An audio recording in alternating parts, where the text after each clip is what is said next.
ghostly mark. Cobwebs twine and shadows dance in this twilight somber trance.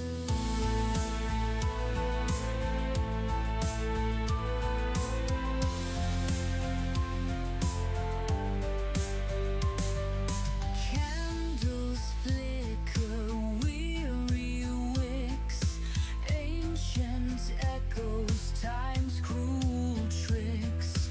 Marble figures, frozen pose, amidst the silent sorrow grows. Whispering shadows, secrets keep in the depths where night meets sleep. Underneath the velvet gloom, guardians of the haunted room.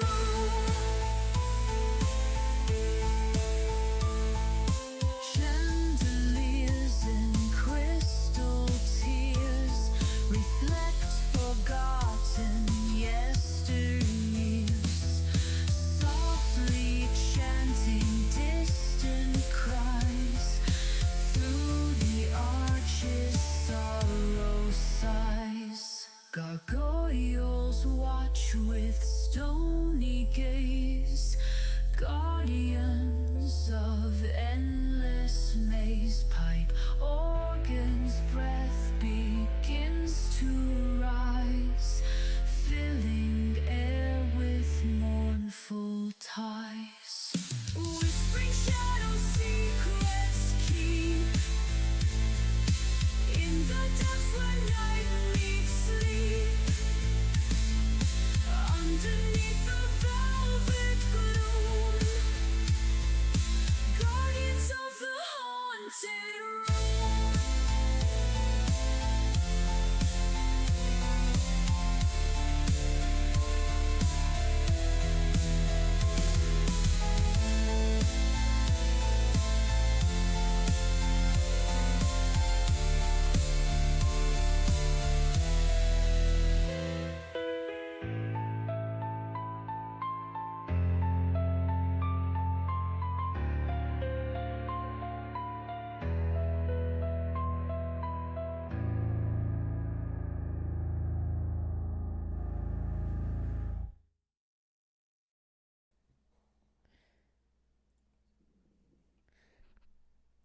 Good afternoon, ladies and gentlemen. This is Lady Red of the supposedly Black Pants Legion, and if I've done everything right, you should be able to hear stuff right now. Is everything working? It seems like things are probably working. Hi, chat. How was your Christmas? I've done the thing. I've stolen some people again. Not just Lictor this time. I also stole Aiden. Say hi, guys. Help. Hi guys. I've been stolen. You have been stolen. You have been stolen. Oh, Doctor Who says he can't hear anything. Clearly, I've broken it all again. Interesting because he's joking. We're fine. We're fine. Oh, derp. Hello, Wilf. Hello, Doctor Who. Hello, Verith Ragnar. Hello, Ed. Oh, we have an Aloe as well. Hello. Hi, how is Aloe? Hello. And Mercury Alpha X is with us as well. We're not doing Shoal this week. We're doing something else. We are doing something else. We're going to cry a lot. Oh, devils never cry, which is something that we'll have to talk about as we go through this. Hello, Lord Trower. Yes, no Shoal this week. Cry. No crabs. Yes, your thumbs had best be crying by the end of this. So we talked about last week that for Christmas I was going to do ranting about something I'm very passionate about and like a lot rather than working on writing stuff. So here we are. Here we are. Did you have a nice Christmas, chat? I would like to know how you guys are doing. We have not had our big Christmas meal in the Red household as yet. We're doing that today because Squick is coming to join us. So I've currently got a turkey in the oven and I'm hanging out with you guys and with Lictor and Aiden.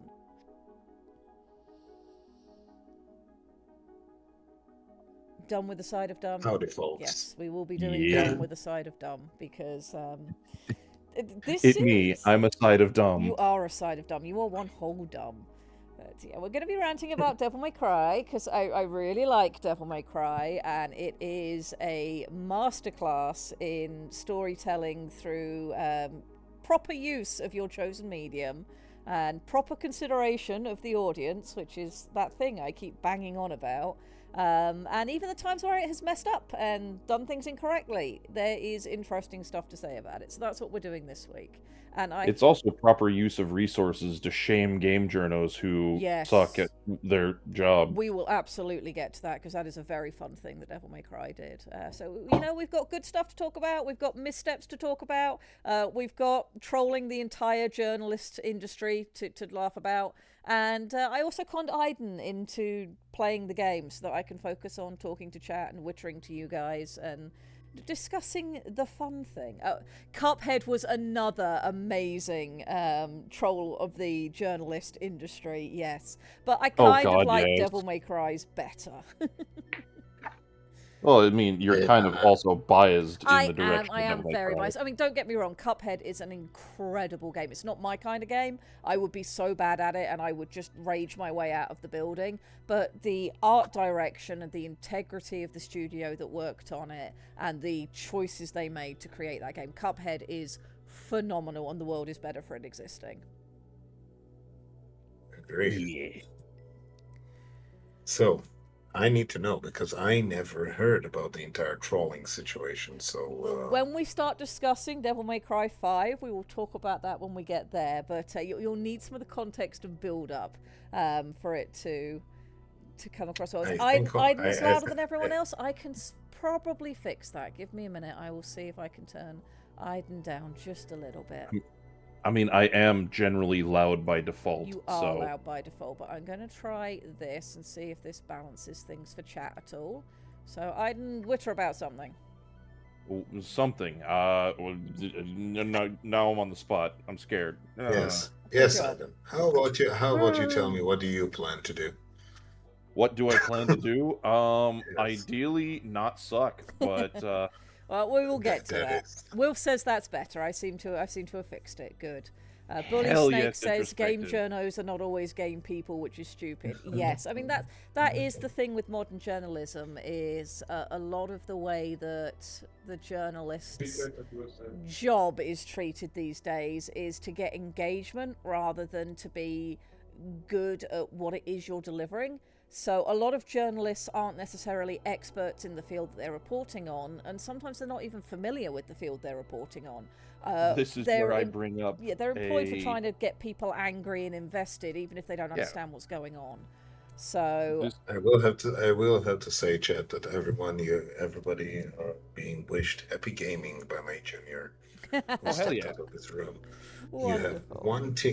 You have one teenage dude wishing you happy gaming. That is fabulous because teenagers are the initial target demographic of games, and that's something that Devil May Cry very much embraced. So, oh god, yes.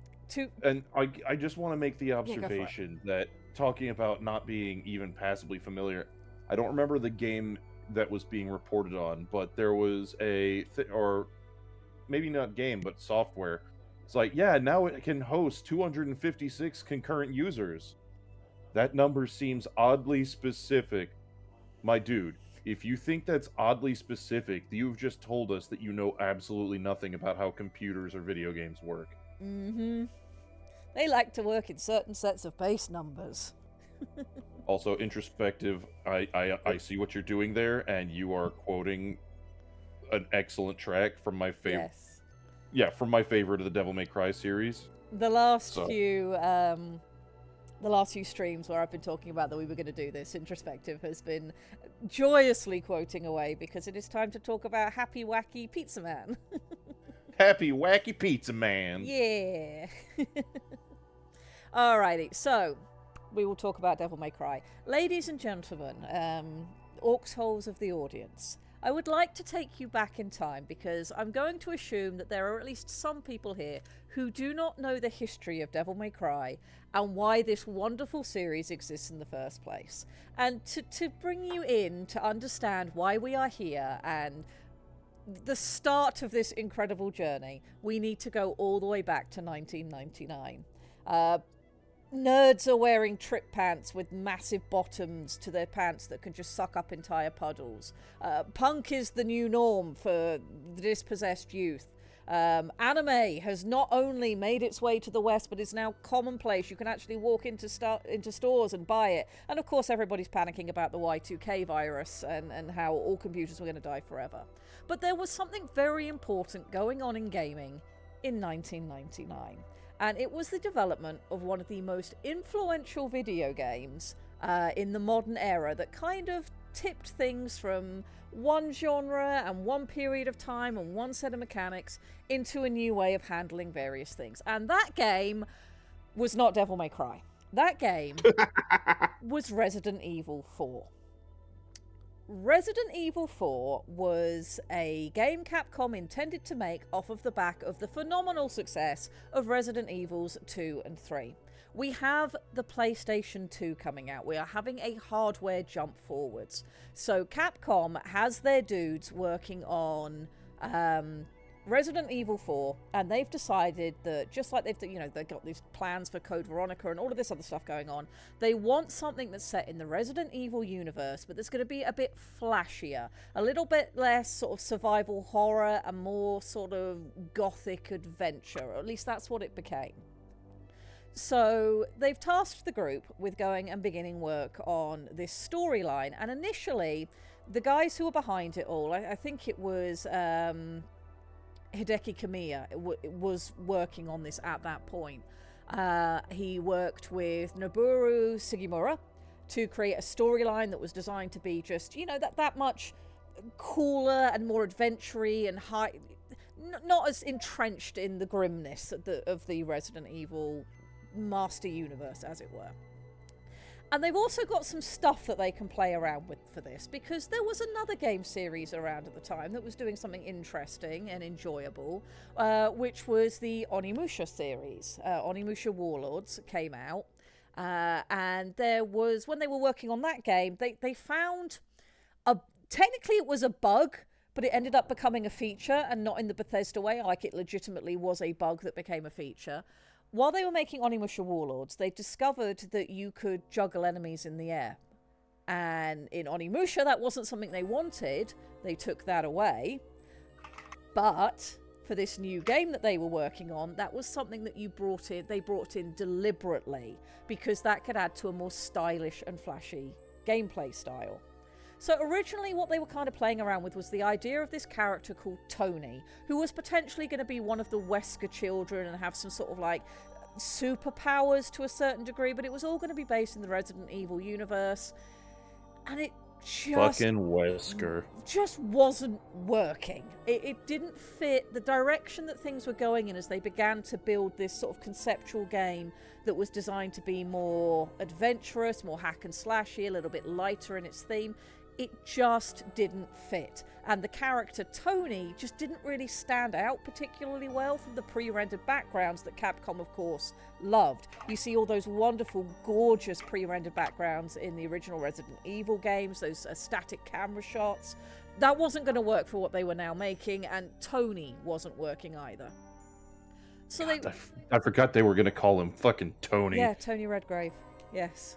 And that reference still lives in the games. Tony Redgrave is still a thing. You'll sometimes see it in the anime. It's been engraved on some of Dante's guns. That history was never forgotten. So anyway, they went completely back to the drawing board and were like, okay, we're not messing around with Resident Evil directly. We're not messing around with the concept of the special children or any of this. We're not doing that. We're going to give it its own thing. We're going to make it ridiculously cool, and instead of using zombies and that kind of thing, what we're going to do is we're going to take inspiration from one of the world's oldest known pieces of fan fiction, which brings us to Dante's Inferno, or at least the epic poem. And that was how Dante got his name. They decided to take inspiration from the Divine Comedy. And if you know anything about the Divine Comedy, it's fan fiction. It was written for the person. It's also It's also a diss track for everybody the dude hated when he was writing it. Which is what quite often happens in fan fiction, which is I like this thing and I want to add a self-insert into it, and also screw all the guys who've upset me through my entire life. And, you know, we got the Divine Comedy from there, and once they made the changes to what would become Devil May Cry, they took names from it. So we have Dante as our main character, and we also have Virgil turning up through the story. So that's where our names are coming from. And then later on we will get other characters that sort of follow the naming convention, even if not directly drawn, because we're also going to have Nero turning up. I'm going to be sitting here, and I'm going to be very, very Hebrew speaking, someone who's going to be very mad about people pronouncing everything wrong. Yes, but in my defense, it is pronounced wrong in the games, and I'm repeating what the game said because it's correct for the games. Just as much as I'm angry at Evangelion pronouncing everything wrong. Yes. Evangelion is just there to be angry at. I understand. I'm just going to be sitting here looking at the Clipot, not Cliffot. Goddamn. It's alright, it's a Clifford in this one. It's a hard P because it means peels. It has a meaning. It's not Sephiroth, it's Sphirot. Damn it, people who cannot pronounce in Will Speaking of Sephiroth, I got a really cool light for Christmas from the wonderful Will Desir, who's quite often in chat. He brought me an amazing resin Sephiroth that's lit from underneath. It's super cool, and that's now on my desk. So you know, we'll add that. I'm going to just yammer at everyone's ear and say it's not Sephiroth, it's Sphirot. It means counting. The word means to count. Hello, Catman77. Welcome in. We're in our sort of pre-ranty phase at the minute. There will be some gameplay happening. The preamble. What we are here for today is rambling about Devil May Cry and why it's really good and why it's an excellent use of video games as a medium to tell stories. So if you're just coming to watch a general gameplay stream, I'm going to let you down, and I apologize in advance. The English butchering pronunciation since 1066. Oh, we've been doing it since before then, thank you, Wilf. We have been doing it for a very long time. That's okay. You can blend a Septuaginta. And if you know what that is, you probably understand why I said it. Okay, so eventually, Delta. Eventually, there will be gameplay. So I'm gonna continue wittering so that we can get to the point where that happens, and then we'll have the gameplay in the background while I carry on wittering. So we're in 1999. We've got these unique things going on. Resident Evil 4 is in development and has caused all of this, even though the version of Resi 4 that was in development at the time is not the one that would come to market. But we've got Capcom in a very adventurous and exploratory phase. They're doing all of these different things they haven't done before. They're experimenting with things they know work, but with adding in new elements, because Devil May Cry has a lot of Resident Evil about it. They pre-rendered backdrops in the first game. There was just all sorts of things that you could see the heritage that it came from, but it was very much doing its own thing. We were not at the era of QuickTime events yet, thankfully, and that does not afflict Devil May Cry because it would ruin the gameplay experience, which I'm really glad they did that. So this is where we're at. We're taking inspiration from the Divine Comedy. We've got a character who's now named Dante, and his single job, is to be cool. And that is kind of the core premise that the entirety of Devil May Cry is built around, and this is such an important thing narratively for some of the directions that were chosen, and it's something I genuinely envy. The point of Devil May Cry was to make a flashy game that looked cool, that felt cool to play, and appealed to that desire for cool things that humans have. Now, cool is normally a very subjective thing.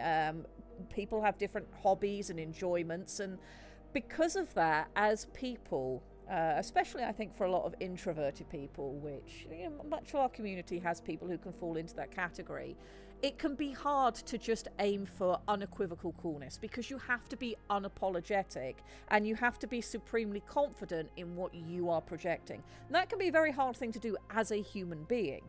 But of course, in narrative mediums, whatever story we're telling and in whatever medium we're telling it, you can do that because you're offering something that's curated. And when you choose to have your moments where it all falls down, they're very deliberately chosen, which is very unlike real life. And the consequences and the stakes are one step removed from your audience member. So, what? Oh my god. What? Sorry, Ninja Turtle just dropped a fucking fridge logic thought that is blowing my mind. Is DDR just a long series of QuickTime events? Yes. I mean, effectively, yes. Holy shit. Okay, please continue. Sorry, I just had to speak that out loud because my noodle's baking thinking on that one. But yeah, Okay, just to sort of, come back to where I was at and get us moving forward. What I really admire about the audacity of Devil May Cry 1 was not just that they picked up some mechanics that were fun, but they then married it with a story that is completely unapologetic and a character that is unapologetic. This is not to say that Dante doesn't have depth. He does. Otherwise, we wouldn't be able to continue to have the long storyline that we do. And once we get to talking about 4, amazing narrative resolutions that go on there. But Devil May Cry 1 needed to have a clear-cut story you could follow through. It needed to have a character that you could enjoy not just seeing, but being. And it needed to be unapologetic in that. So Dante is cool because that's really all he's here to do, and he's had all of the edges shaved off to allow him to fulfill that role to the maximum number of people without coming off as annoying, which is something I feel the modern gaming industry has lost. They try to add in cool characters, but a lot of them these days suffer from Joss Whedon syndrome, which, when Buffy the Vampire Slayer came out, Joss Whedon doing the quippy teenagers thing was fine. It was completely fine because it wasn't the norm, but now it has so pervaded everything. Anytime you get those kind of characters that quip or have comebacks or are effortlessly cool, it can feel very try-hard because it's following that brand of doing things. Devil May Cry didn't do it that way. It did it its own way. So we're going to get Aiden to start playing in a minute. He's going to be picking up with Devil May Cry 3, which is a prequel story. And I think a lot of people who will be here in the audience have seen this series played through on WBPL 76 before. I know Super Chief has played through them. Yep, I was about to reference that. You can find the VODs on the YouTube channel. Yes, so Devil May Cry 3 is obviously the third in the series, but it's a prequel. They made one, and it was really good, and it was about Dante dealing with the demon lord Mundus, who was trying to come into, the human world and take over, and he deals with that problem. 2 was a departure, and we're probably not going to talk about 2 that much, though we can come back to it at some point to just sort of, discuss, well, what the hell is Devil May Cry 2 then, and why do people not talk about it? We can touch on that later. Then, after 2 was a misstep, they came back to form with 3, and set it as a prequel where you've got a younger Dante who is more bold, more reckless, still that effortlessly cool that's going to follow him through forever. And then the story from 1 carried on through 4 and then into 5. So I think the best thing to do would probably be to get Aiden to start gaming, and we will just see the cutscene from 3. And Yes. we can kind of go from there. I think that's what we will do. So if I click a button, if I've done this right, we should flick over to a game screen. Oh, And I will need to get that little marker. You've heard of it, haven't you? There it is. Yeah, There it's it going is. to take it a moment. Moonlight. When I was young, You might want to my click the father little told me some thing at the bottom to stories hide participants. Long ago, The little... in ancient times, If I can figure out what No. button I'm rebelled clicking, against his sure. own kind for it's sake of the little human down race. arrow with the 2 people With his sword, icon There next it to it. is. You're right. There we go. Thank you. And sealed the evil entities There off you from go. our human Alright, we're world. just gonna... Yeah, they seem to derive some perverse pleasure from fighting each other. Yes, introspective. There we go. I'm also gonna make the comment, Lady is best female character We in are going to Devil May talk Cry. about Lady because I have opinions and I intend to voice them.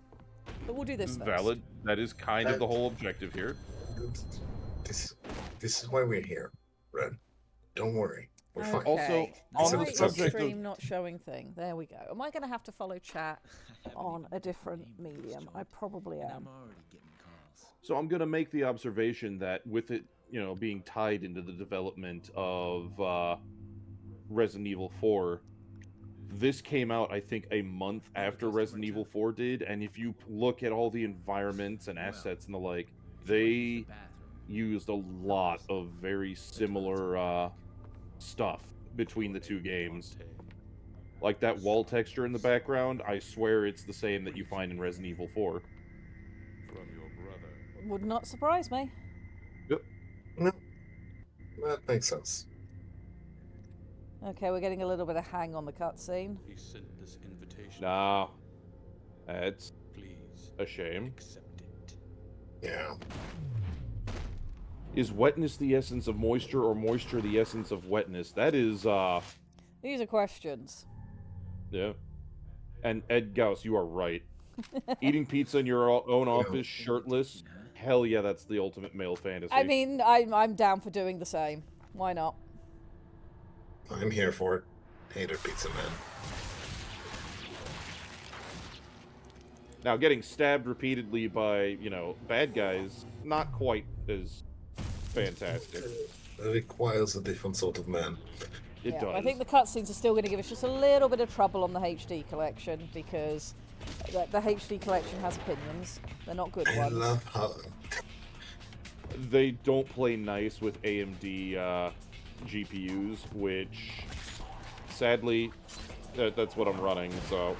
Yep, but we're not actually here to be doing the world's best playthrough of the game, so that's fine. Yeah. Yeah, we're just here to see how... What is logic? I don't care. Logic is here to make me look cool. I mean, Hey, look, we have a Corbin. We do have a It's like Corbin. with Pacific Rim. A lot of the narrative, plot, and dialogue is meant to be a vessel or a vehicle for which to portray just how fucking fun this shit is. Unmitigatingly cool. Yes. Like, that is precisely the thing. I mean, we And- have established Dante cannot be hurt by damaged things. I will also make the observation that Devil May Cry has done something a lot of games don't necessarily succeed at all that well. With each successive game, as they've, gotten better at building the gameplay mechanics, the gap between the cool shit you see Dante do in cutscenes and the cool shit you can do in gameplay has narrowed significantly. They go out of their way to make it so that you can do all of the really rad bullshit that you see him do in cutscenes. Yep, a lot of what we just saw you can actually do in this game, and as Aiden says, it just gets much better. Vera Thragner picked up on something that I was going to mention and has said it already, and it ties into that.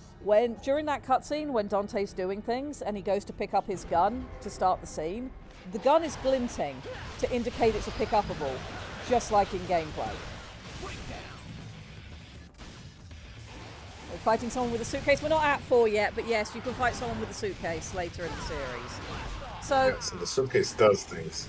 yes, Oh god, yes. the The suitcase is wonderful. briefcase from hell was hands down my favorite gun in this game, Pandora, in this yes. series. Pandora is in 4. I am mad. We're seeing in action So those mad. mechanics that we were talking about, the juggling, etc. And the concept came in as they were developing these mechanics that what they wanted to have happen was that being stylish was more important than anything else. This game is about being unapologetically cool. So you've got your rating system going on up in the top right, which is something that would also make its way into Bayonetta, which was made by one of the directors of Devil May Cry 3 and 4. I think he also worked on before going off to do Bayonetta. Bayonetta's not something I'm as keen on, so we're probably not going to talk about that much today. But we'll certainly be talking about the legacy of the game as a whole. So by going back to do a prequel as the third game, that allowed them to sort of do some storytelling that both had to pay attention to what had been done in one, but allowed a whole slew of new elements to come in and to really refine the character. So for all we're with a younger Dante here, he's going to have all of the clear things that really matter to portraying a character in a good way to your audience and keeping him consistent as you go through the other games. Nothing wrong with beating a person with a suitcase? Absolutely not. You can do it in Hitman as well, so therefore it must be fine. A homing suitcase in Hitman. Also, Ninja, you are correct. in Devil May Cry 5, you get a motorcycle that you proceed to fight with. Yes. You can split it in half and attack with both ends, and the wheels turn into chainsaw blades. Yes, because chainsaw blades. And I mean, also, they literally based their entire identity on chainsaw blades in 40K, and that got them pretty far. Yeah. Here, we're just using the motorcycle part. Then there's also the delight that is Nevin in 3, because I want a electric guitar that I can swing like a scythe and also summon swarms of man-eating lightning bats while I shred. I'm going to slay enemies with the power of metal. Like, how is that not fucking awesome? They made an entire game out of it. Yes. It's called Brutal Legend. Yes. Congratulations on your ass rank. Very good. Ass. very, very good. So we've had our initial introduction with our first mission, and we've kind of seen everything we need to. The environmental storytelling that goes on in this is really, really good. We've started where the camera is placed is exactly where you'd want to place it in, say, a movie, or how you'd want to lead a reader through a scene if you were writing. So they're using very traditional narrative tools to make this game, and it's partly why everything carries over so well. And the pauses for things to matter are done excellently as well. So you get the moment of zoom in on the fan before it falls. It doesn't just fall instantly. You're given that little bit of sort of tension, and then that easing of the intensity of the fight that you've just been through before you then carry on. It's really... Thank you, Night Owl. Great quote. Did S become smoking in 4, or am I losing my mind? It changes between the different games, and 5 gets doubly complicated with what it likes to call the different drama levels as you progress, the style levels as you progress through the game, because 5 was like, would you like from the DMC reboot? We can use that. Or you could choose not to and use classic ones. You guys totally wrecked my shop. Haven't even named it yet. You're gonna pay for that. Okay. I've always I have been requested to have opinions about the Lucifer weapon. Let me check. Oh god, yes. It is a delightful little bit of flair that culminates in I toss a single rose and everything explodes. Yes. You all have enough to cover all this. One moment. I'm checking. Okay. So Lucy has mantis arms now. That's where we're at. Okay, Lucy. Okay, yeah, I get it. Oh, I remember that one. Yeah, from 4. Ooh, nice. Explodey arrows. Yes. I would say that this weapon sounds very, very IDF to me. Throw things en masse into the air and then they explode in the direction where you want. Yes. Feels like Iron Dome to me. So I've got a couple of messages from chat. We'll start with Corbyn's. If you aren't putting your clothes on in a fashion choreographed by John Woo, then what are you even doing? Exactly. This game is unapologetically cool, the character is unapologetically cool, and we're going to draw from things that are relevant at the time periods when these games come out to emphasise that. And when Devil May Cry 3 came out, there were a good few John Woo movies doing the rounds. But, you know, over-choreographed bad boy in clothing that you could reasonably expect to find in Hot Topic if you're willing to spend the money. That was the time period this game was made in. And you're going to hear it in the audio decisions as well. Introspective says, fun fact, the reason that Dante is missing all of his devil arms between games is because he breaks them or sells them, because he's a sad sack with no financial responsibility. I disagree with that last part, but only because... He is supposed to appear to have no financial responsibility, which to a degree is the case, but in 5 there is this little moment that happens relatively early on where there's a phone call that comes in, a young girl who's having a birthday party, and means that the original anime for Devil May Cry is canonical to the main series. Dante is a lot nicer under the surface than he likes to appear to be, and he'd really rather you didn't notice. And there is somebody where some of his money has been going to that is just sort of never really a thing that he talks about.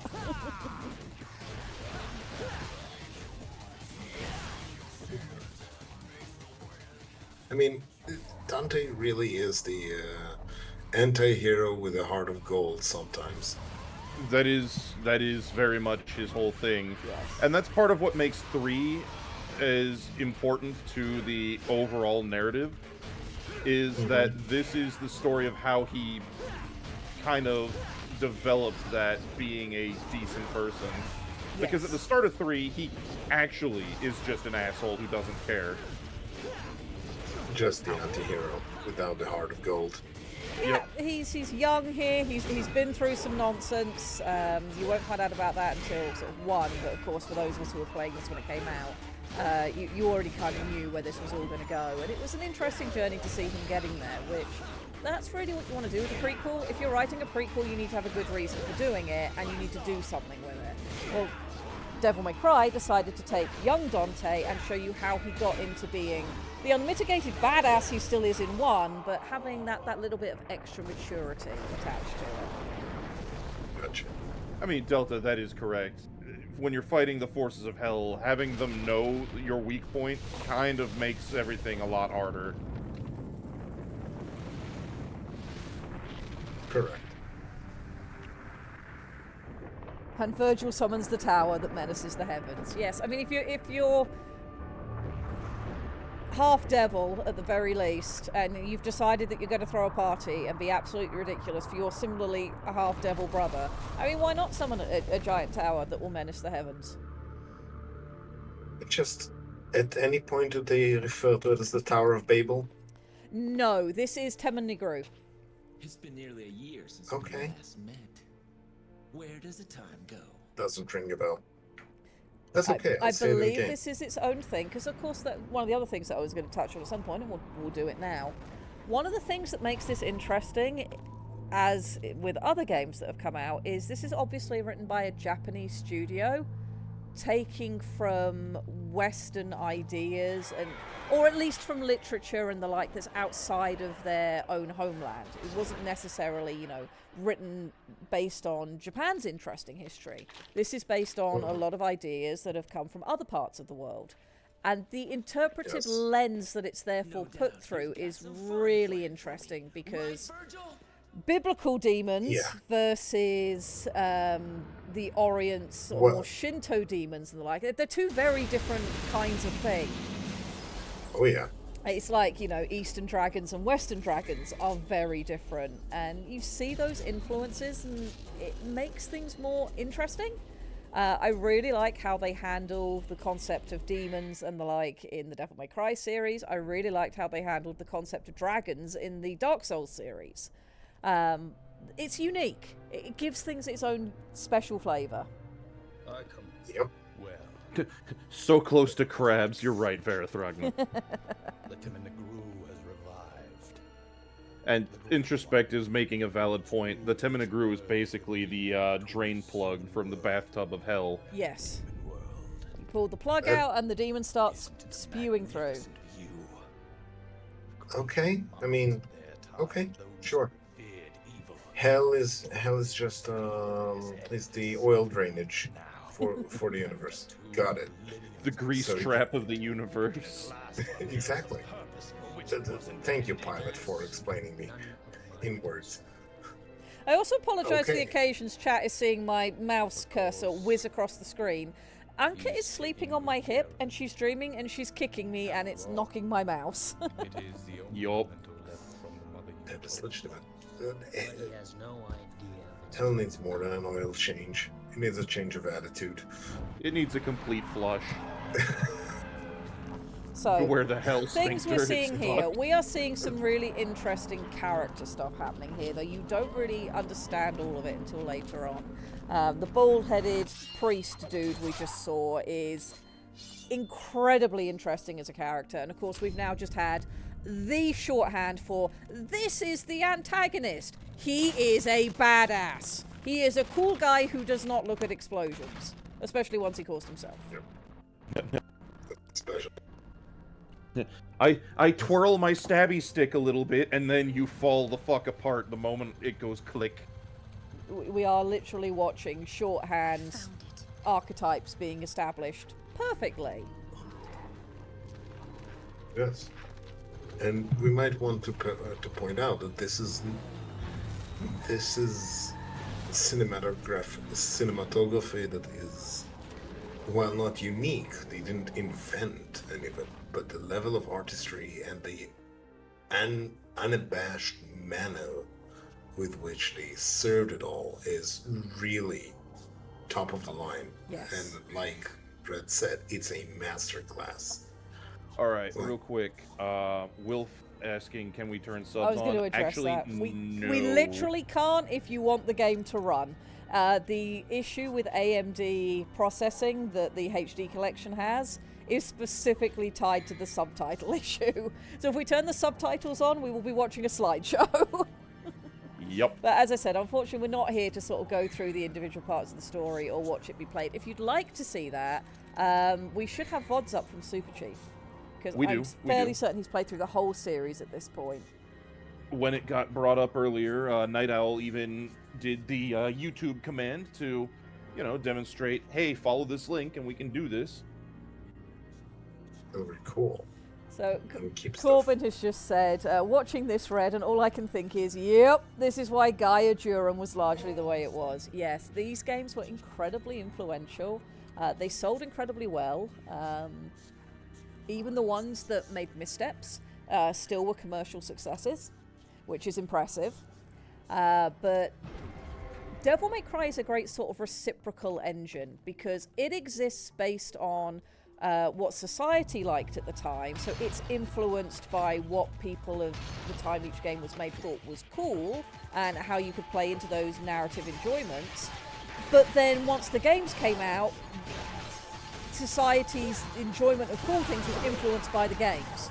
So you've sort of got this continual feedback loop in the series, which is also, I think, partly why it made some missteps in certain places, is putting a little bit too much faith in the audience to know what they like. And it turns out that audiences are fickle, man, and some things just don't translate well.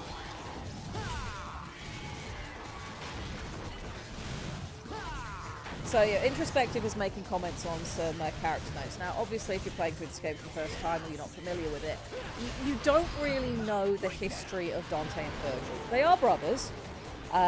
They've both had a difficult past where their mother died, and they are both sons of Sparda, a great demon lord who helped separate the human world from the demon world, and went on to have children, which is Dante and Virgil. Their father has been gone for a long time. Their mother was killed. This has kind of given them some trauma, which is not surprising. And they've handled it in different ways. And the things that they find important, the two brothers, are very juxtaposed. So we're currently watching Dante, who wants to be sort of this devil may care attitude. He's a bit of an asshole.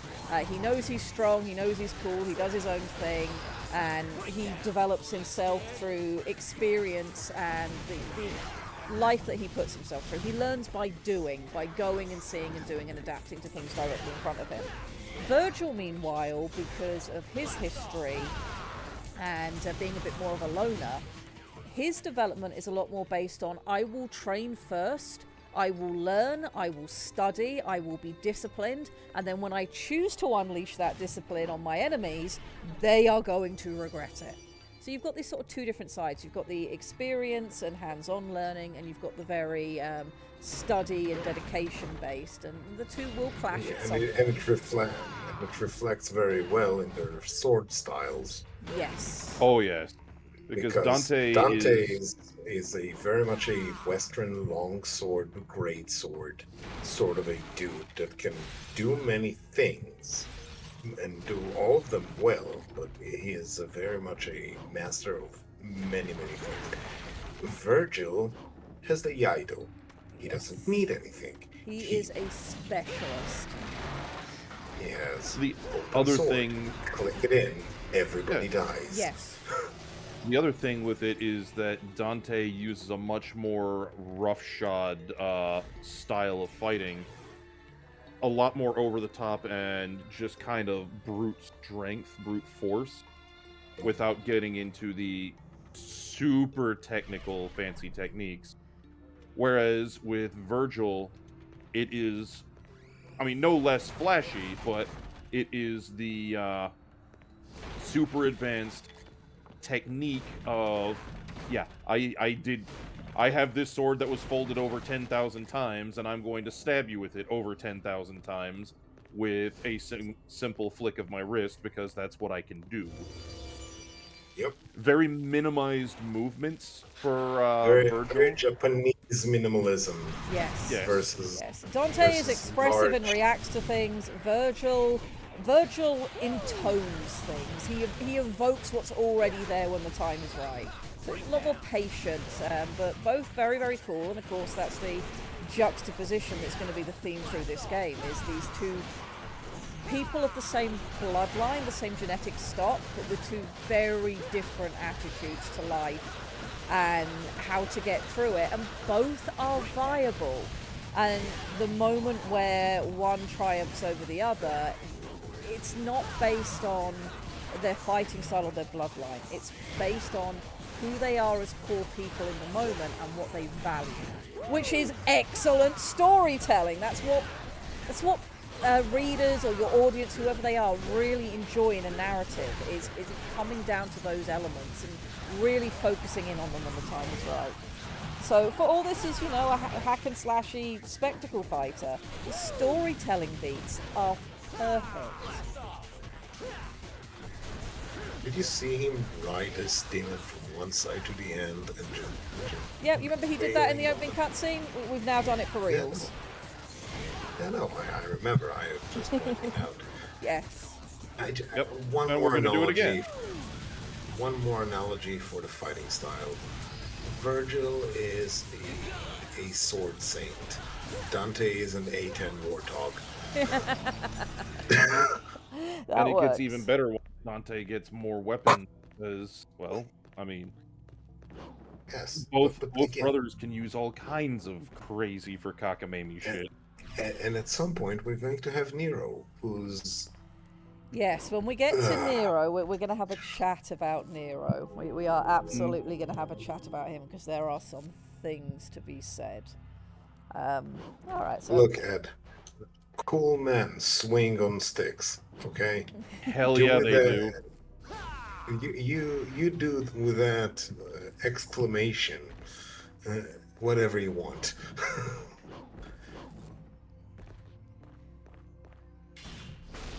And smash that. And here we go. Yep.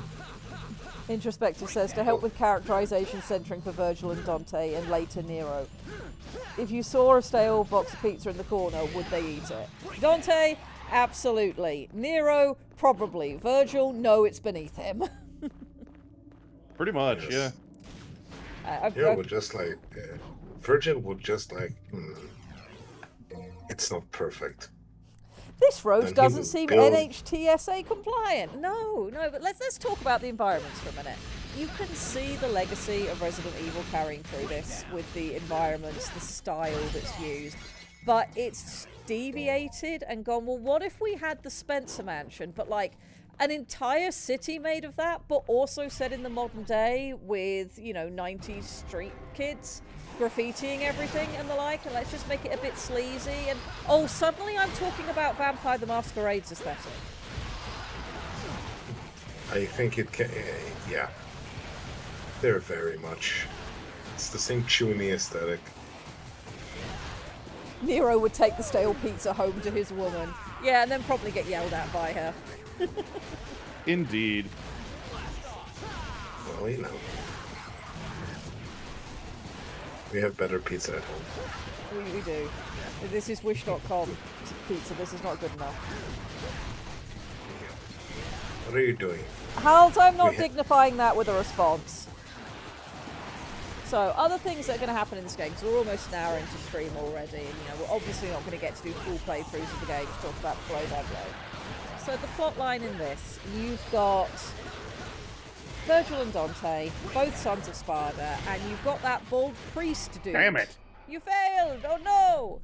You've got the bald priest dude wandering around. So the sort of overarching theme for the writers was this brotherly rivalry, pitting Dante against Virgil, showing these different sides of these two characters, letting you be a cool badass while you're doing all of it, exploring these interesting environments that you get. Because for all we're just in, there's a strip club in the streets right now. Once you enter Temen Negru, you start getting these fantastical environments, and you can go to all sorts of places with that. That's great. You get a lot of environmental storytelling. But what they've done is they've interwoven plots. What the real catalyst for all of this is not Virgil facing off against Dante. The real catalyst for this is that bald priest who wishes to become effectively a demon lord himself to rule the world. And he needs the pendants that each of the brothers are carrying to remove Temen Negru, allow hell and earth to be connected again, and do all of his chaotic nonsense. And the reason he needs to unplug the bathtub that is hell. He needs to unplug the bathtub and let all the spiders come swarming out of the drain hole so that he can become king of the spiders. It makes sense, I swear. King of the spiders? Yes. What's really interesting about him, though, is that the way he enacts his plan as a character. Because the other characters in this are relatively straightforward. You have Dante. He is an angsty teen with ridiculous power that's been effectively called out by his brother and is going to go off and do something about that because he's a teenager with too much testosterone. You've got Virgil, who has a wealth of issues all of his own. Trauma he's never actually identified and reconciled with, and a massive inferiority/hate boner for his brother. He wants to get one over on Dante. He's got things he needs to do. He is Dante's juxtaposed, opposing force. Very much the red Oni, blue Oni vibes, yes. If you want to go with that. Yes. Up to and including the color. Yeah, complete with the color coding. You know what? I have to say, yes, it's even more fitting now that you say that, because the blue Oni is the one that usually doesn't, that frowns, and the red Oni usually smiles.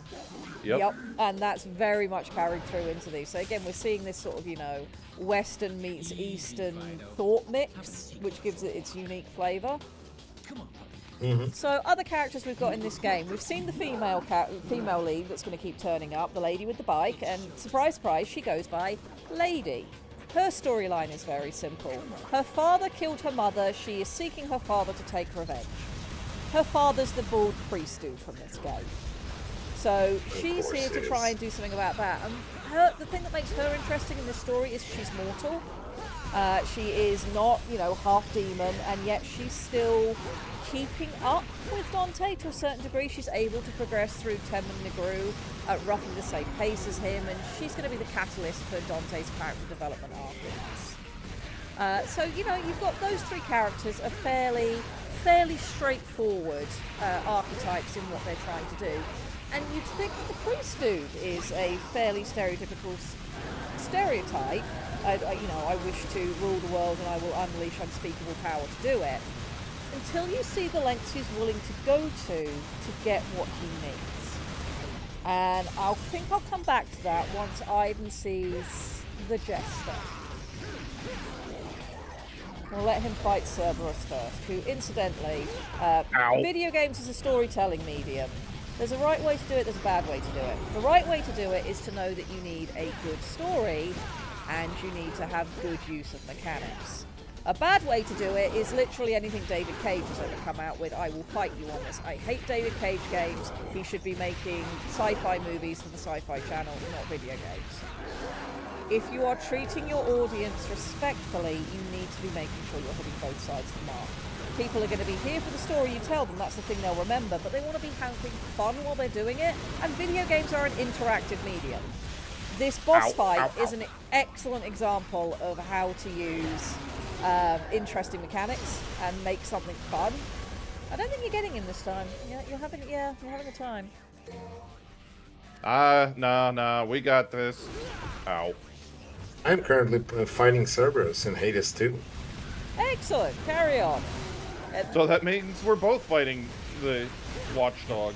Yep. Yes. That was The my rotating point. heads on this with the different mechanics each head requires you to respond to, the way that Cerberus moves around the ring. Excellent use of mechanics. The three-headed dog, everybody knows it's Cerberus, everybody knows he guards the gates to hell. This is the place you're trying to get into.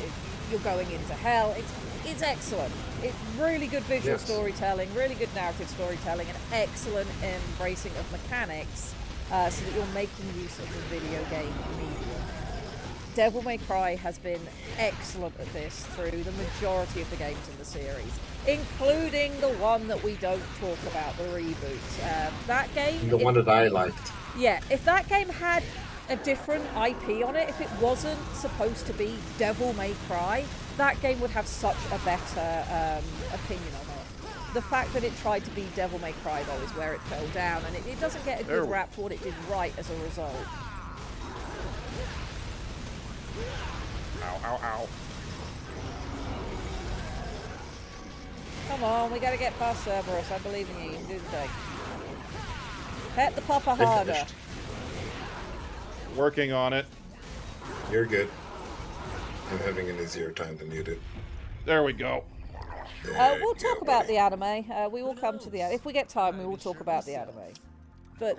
We've got time. Prove your strength. I acknowledge your ability. Take my soul and go forth.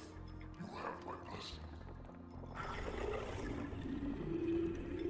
So I think that's very And then, of common course- in Japanese stories, whether it's anime or games, is soul murder magic. So you've just murdered somebody, have their soul. It will help. And of course, the whole thing about devil arms is the soul of a devil manifests as a weapon. Because why not? And what's better than nunchucks? Tri-chucks. Hell yeah. Of course. And of course, we have to take a moment to be unapologetically cool, not just because that is the thesis of this entire series, but also, hey, you want to see what you can do with this thing? Because you're going to be able to do these things in gameplay. Yup. Not only you could, you should. Because if you won't, you won't get the ass rating. Ass. Of course, mechanics-wise, what they're giving you is different play styles that you can work through, and the ability to change between them on the fly or chain things together. This is, again, this pushing of what mechanics can do on the different consoles as they came out. Well, speaking of Lady... Yup. Hello, person with an RPG. Is that an RPG? A Panzer She has a bladed rocket launcher. Did you get an invitation? With micro-missile racks on the back end. Yes. Because yes. Lady is the person with the ordnance. Like, Yes. her whole thing, she's a normal human who's successfully holding her own in the same zone that, you know, Dante needs devil powers to fight through. And she's doing it purely by the power of Smith & Wesson. She's doing it the American way. Introspective is dropping the deep lore. Devil Arms came about because devils desired a way to maintain their power and prevent the continual mass killing of higher-ups in the chaos of the underworld. Thus, the sign of fealty, known as Devil Arms, came into being. Deep lore. Why does he have a chest band? Is this to keep his modesty? Nope. I What mean, is the he thesis also of has this the entire holster. series? Gotta be cool. Fashionably, other that thing was is- considered cool at the time. Well, there's that, but also keep in mind, he's got the double pistol holster on his back. That's, that's I true. believe, part of the actual holster harness, keeping his Okay. guns in place. Right. Guns Yep. in place. Nice. I see what you did there.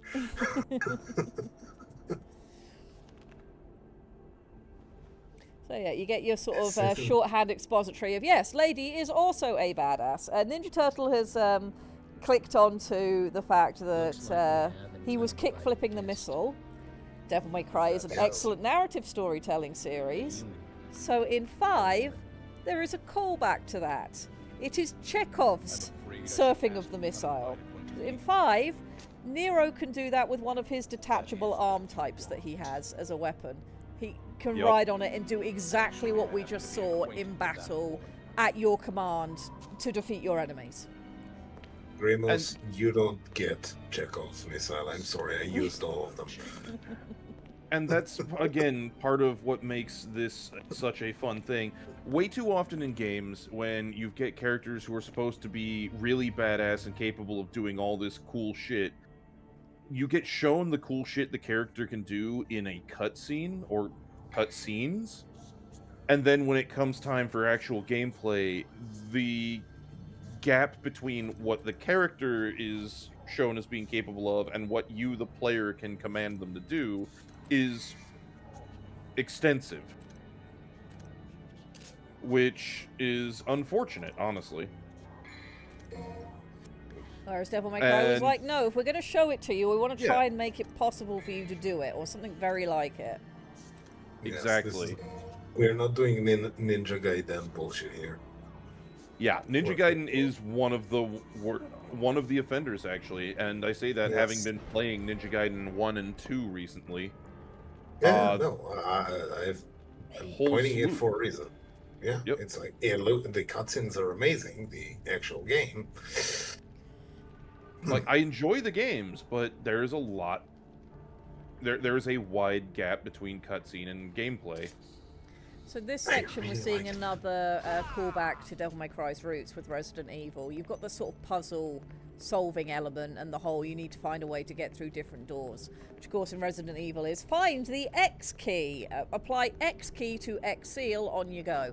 Devil May Cry still pulls from that sort of thing, which is a benefit to the series. It keeps it more engaging and Yes. makes exploring Temenigru feel... Are we going to refer to the extensive amount of unlockables and things to seek out and the propensity of the creators to have as many secret options, availabilities, and bullshit stuff in every game? I mean, it's not as egregious as other games, but they do it a lot.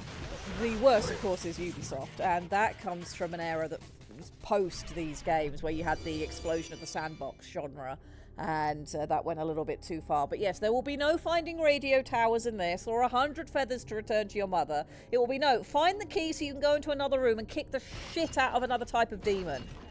Also, you'll probably get another cool weapon for it that you can then use to go and kill even more demons. Indeed. Yes. I'm So- kind of sad I don't have a already beaten save on this machine. I'd have to get my capture card and load up the Switch. But because I would love to just grab Nevin and start going to town. Yeah, we're not going to have a chance to get to Nevin today, but I mean, you touched on it with the It's Cerberus such a weapon. cool fight. It is. Of course, the concept love with Devil May Nevin. Cry is all cool all the time, unapologetic. What would be the coolest weapons we can give to our players? How about an electric guitar that literally spams lightning and lightning bats? That sounds cool. That's in here. That's the weapon you get from Nevin. We've got the triple nunchuck. That's a cool thing that you've got. In 4, you have the briefcase Pandora, which changes into all sorts of different configurations to beat the hell out of whatever you're currently fighting. You've got the fist weapons in this, fist and kick weapons, a variety of swords. Guns very deliberately do not just instantly kill things because that wouldn't be fun enough or cool enough. They are there to help you remain cool and then bring in your melee weapons. When we get to 4, we will be talking about the genius that was the introduction of Nero and his weapon set and how they continue to iterate on that to get into 5. Everything is all based in narrative as well. It's all furthers the story. And anything that was let's just touch thrown on in Nero's for weapon.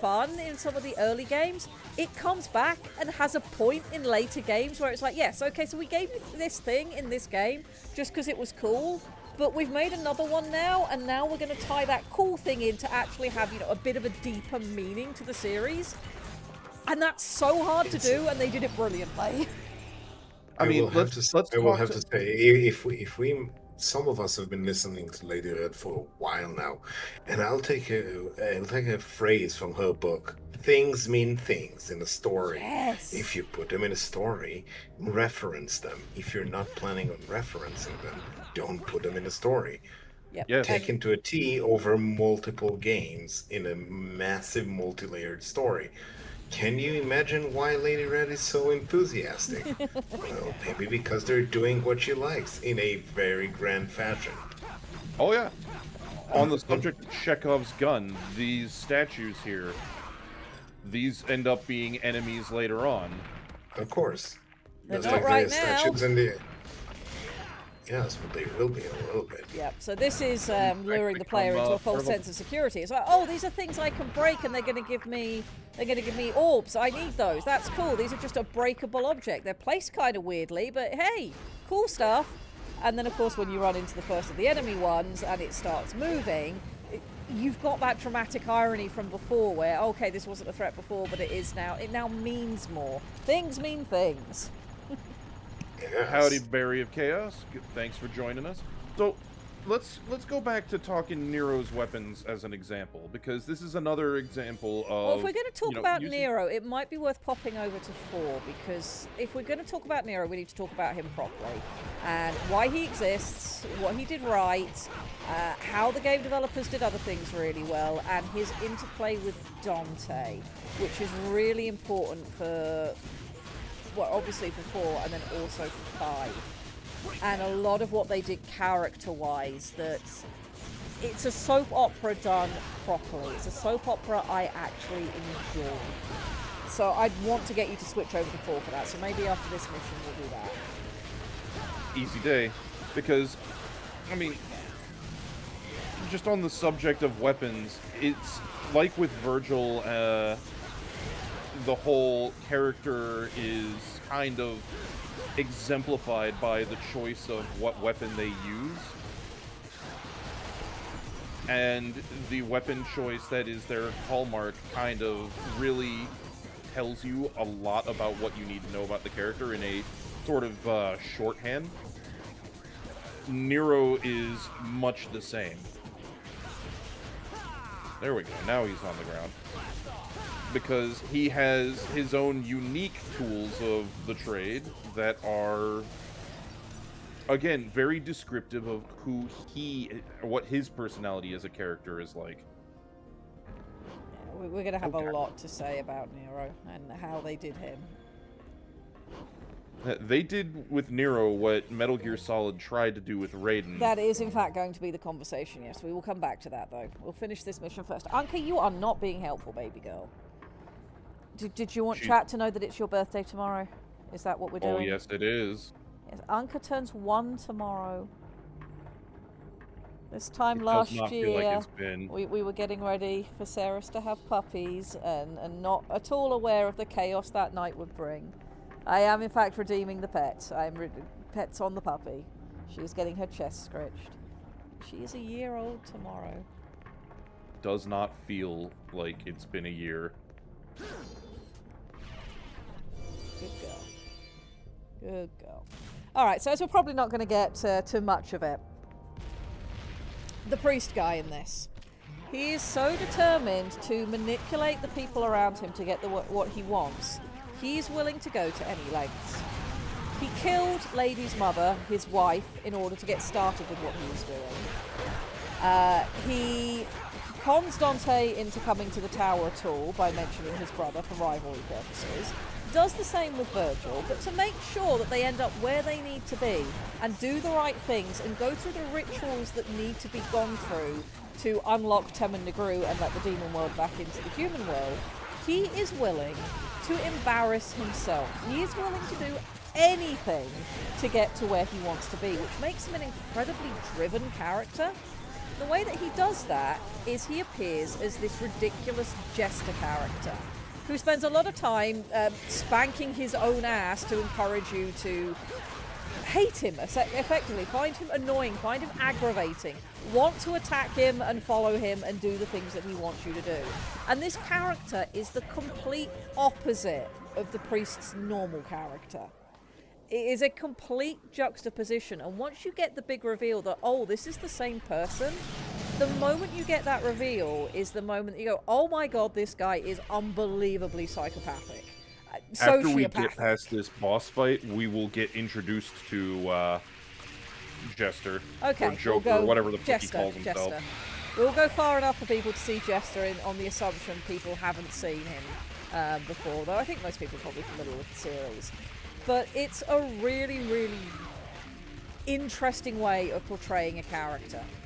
It's, here you go, I'm giving you this very straight-laced character, I'm giving you this very ridiculous character, and in the third act we're going to get the big reveal of, oh hey, they're the same person. And what that therefore means for the plot and how informative it is. Very good storytelling. Indeed. Yeah.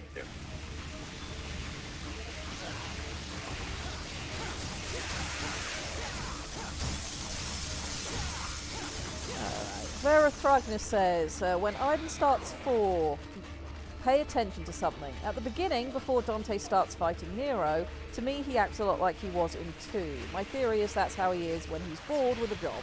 I mean, yeah, 2... I don't ever try too desperately to bring 2 into matters. Because even the way the studio treated 2 doesn't always, you know, imply that they are connected. So, talk about 2 briefly.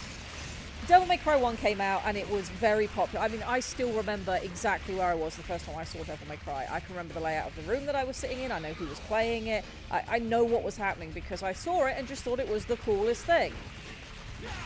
2, when it came out, it had a different director and different team working on it. The Team Little Devils that made 1. It wasn't the same people. They brought in a new team and they did what a lot of video games through history have done, which is we've made this thing and this thing has been good. Now we want to iterate upon it and we don't want things to get boring. So they went in a bit of a different direction with 2, and Dante's personality had been shaved down somewhere. And so 2 was not nearly as popular, and I'm going to have to shut these dogs up. Sorry. But yes. The beagles, they bork. Yes, the borkinating has begun. Ow! They are very upset that outside exists without them, which is, of course, illegal. So 2 had a very different feel to Dante. He almost feels sort of too mature and very disenfranchised and disengaged from the world compared to how he is in the other games. And although it was a commercial success, 2 was not nearly as much of a success as 1 was. And that was why they went with 3, giving you like Dante Plus, and made him even more extra for this one. And people loved it because unapologetically cool Dante is best Dante. And then they make him into Dad Dante over the course of 4 and 5. Dante is amazing. And coming out in the era where we were having just too many games of, you know, dad with child, sad dad with child, Devil May Cry 5 coming out and being like, yeah, we're going to give you, like, Grandpa Dante, but you know what? He's still cool as fuck. And he's handling, you know, sad dad with child in the best way. All right, here comes Jester. Yes, let us see Jester.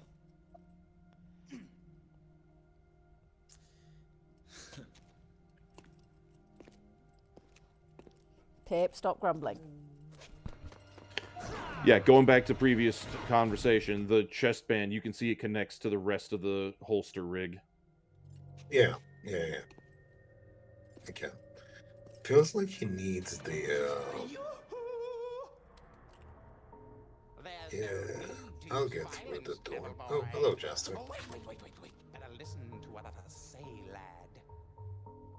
This tower here is very sturdy. You see? Your tricks will do no good. No good! Zip it, or I'll pierce that big nose. That could be a problem. Just hear me out. You've got nothing to lose, right? My name is Jester, and I know a thing or two about this. That's not a name, it's a job description. There is Which a is the power point. generator for this entire sector.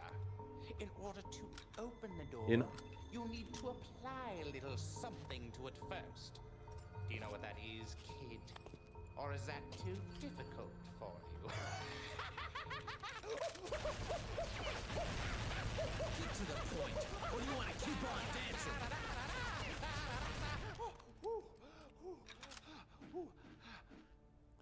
Actually, I prefer a sword to be my partner. May I have this dance, my lady?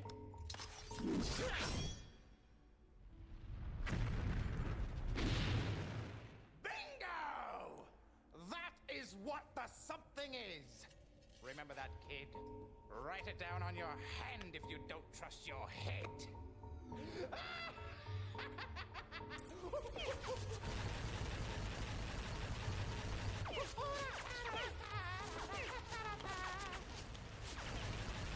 I see.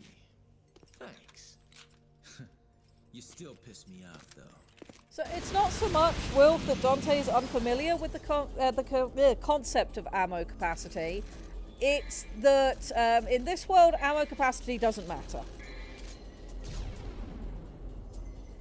So, I want to also point out, again, in the little details, Arkham is Jester, and if you pay attention to Jester, they already showed Arkham has heterochroma in the first scene where you see him. Yep, like, and then it focuses in on Lady's eyes as well, so you get that, if you're paying attention, you get that prior hint that Arkham and Lady are related.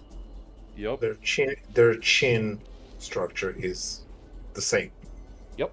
Mm-hmm. And again, this is just going back to, unlike in, say, with a video game, you have the ability to do stuff that you don't get in written form, for example. Mm-hmm. And they're utilizing the medium exceedingly well to tell the story and giving little hints and bits and pieces so that you can pick up on what's going on as you go through it. So you get that whole thing of, yeah, we can show it that this guy has heterochroma.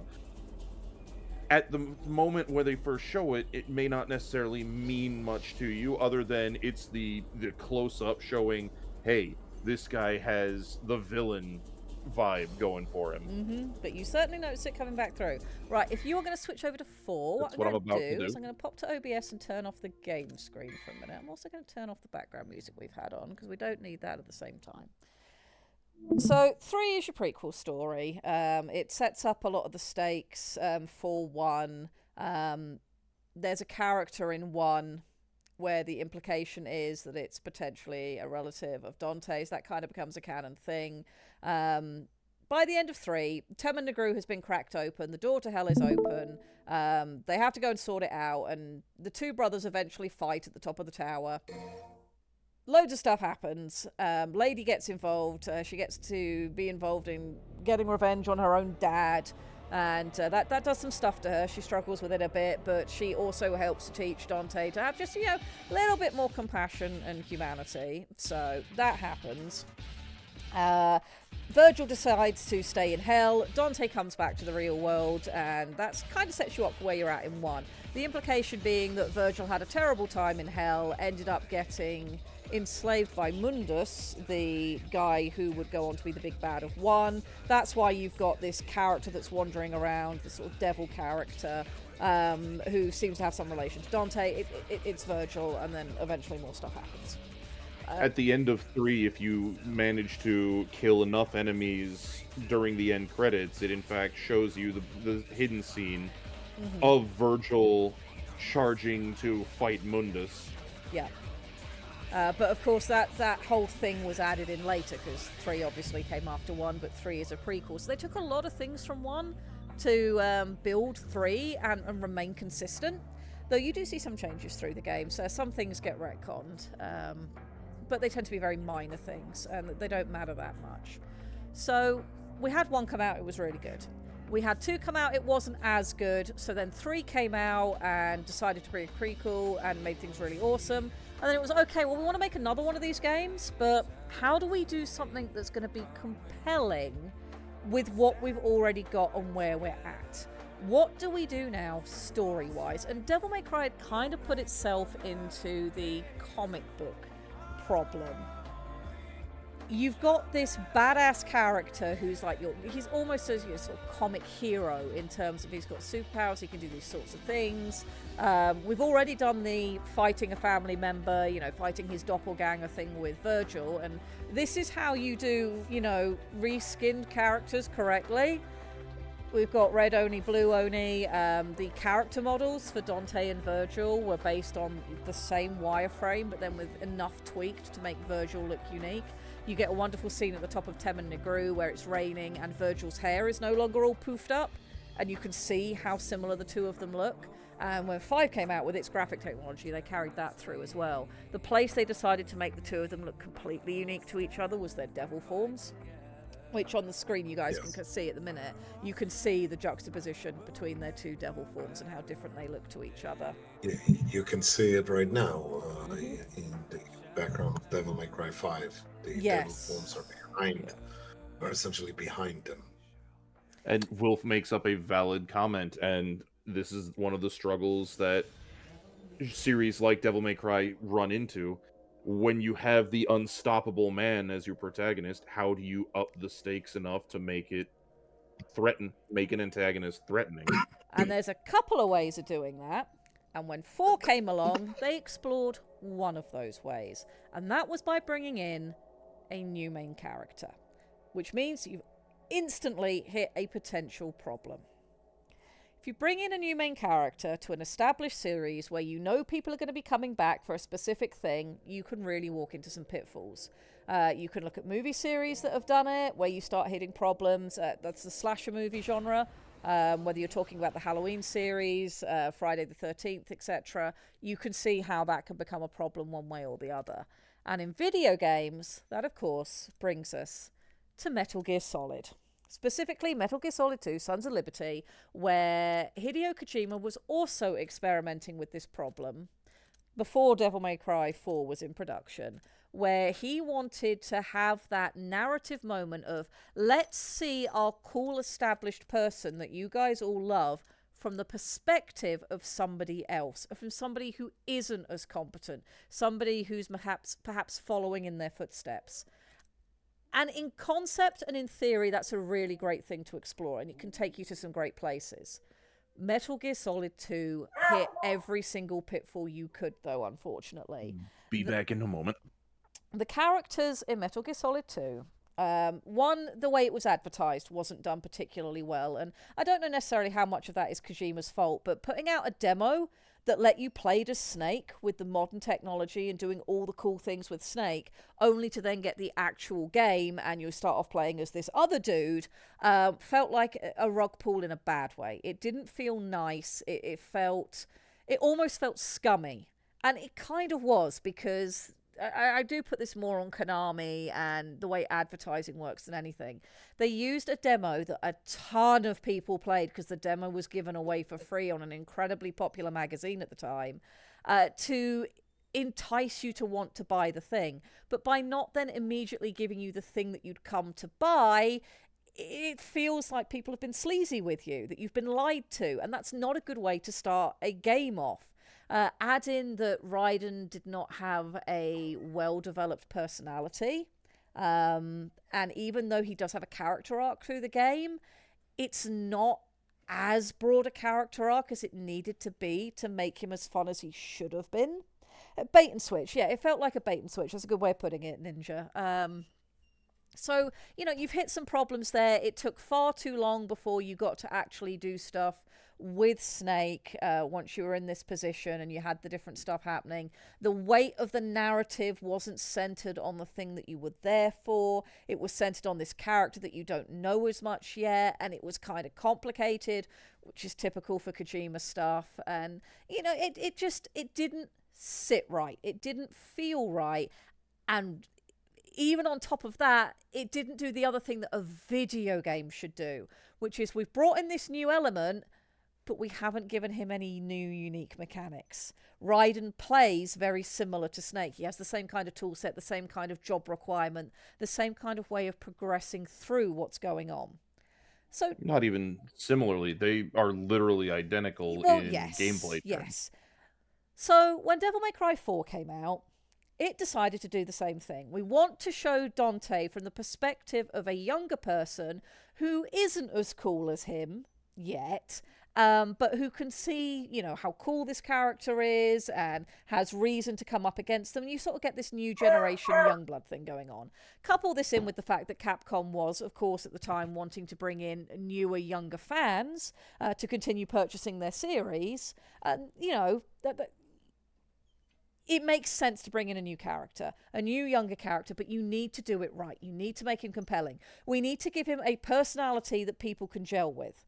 As a result, he needs to be similar enough to the characters we've come to know and love, while also being his own person that you want to play as him. We also need to make sure that we're treating this like a video game. If we're bringing in this new character, how do we make good use of mechanics to make this character enjoyable to play, not just to find out about? So they gave Nero his own unique mechanic that we're going to have a look at in just a moment when I flick over to Aiden's gameplay. So we're tackling it already from a better point of view. He's coming in for the right reasons, and he's going to be portrayed for the right reasons. And Devil May Cry 3 did really well with that old family rivalry. So we're going to start building in some little things to do with that so that we've got something to really explore as this goes on. And we're not going to be too ham-handed with it. So if I turn the game screen back on and bring it back up, we should now be looking at Devil May Cry 4. Welcome. Welcome. Hello, Digi. Welcome in. You going to play the opening? I'm going to play the opening cutscenes because in there the is theater on the basis of genius narrative in there that we really need to talk about. So yes. Yeah, I just don't want to go through the tutorial again. So yeah, that's fine. We'll watch the opening scene.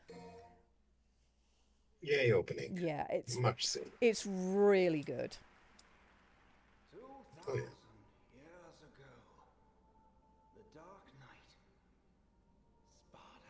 So we're tying back into our established lore. We've got Sparda. We've now got a look for Sparda. And oh God, we're dealing with a religious cult. And that's definitely not the Pope. The Pope of the Church of the Dark Knight. Yes. And here's our protagonist, the young punk that he is. He's got the white hair, so we already know, you know, we've got some shenanigans going on here. This dude has a completely unique look, so we know he's going to be a problem at some point. The visuals in this, artistically, are really, really good. Yeah, 4 is where graphics really caught up to their vision. Yes. Yep. Like, this is when tech was good enough. We're getting some extra excellent show don't tell character here with Nero's reactions to things, including the girl that he's got a crush on. And he's got those earphones that are hallmark of the time where that came out.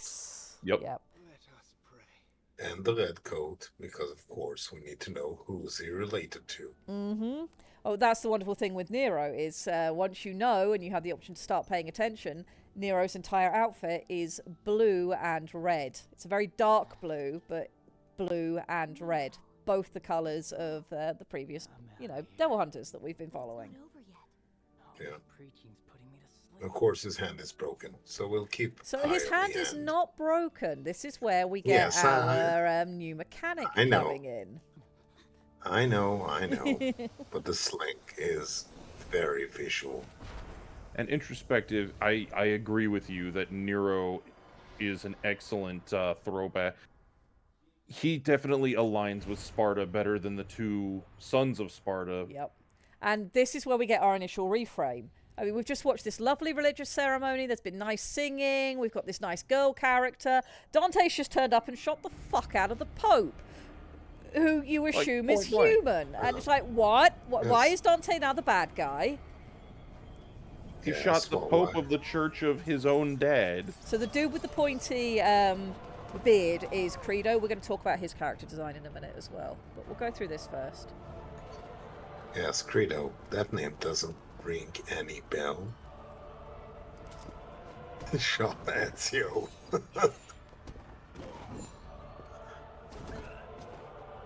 Hell yeah. And of course, again, they're painting Dante in very antagonist light, right? Yeah, very villainous light right now by showing him being incredibly brutal, stabbing people and so on and so forth. And he's being smeared by blood. This is Yeah. kind of telling.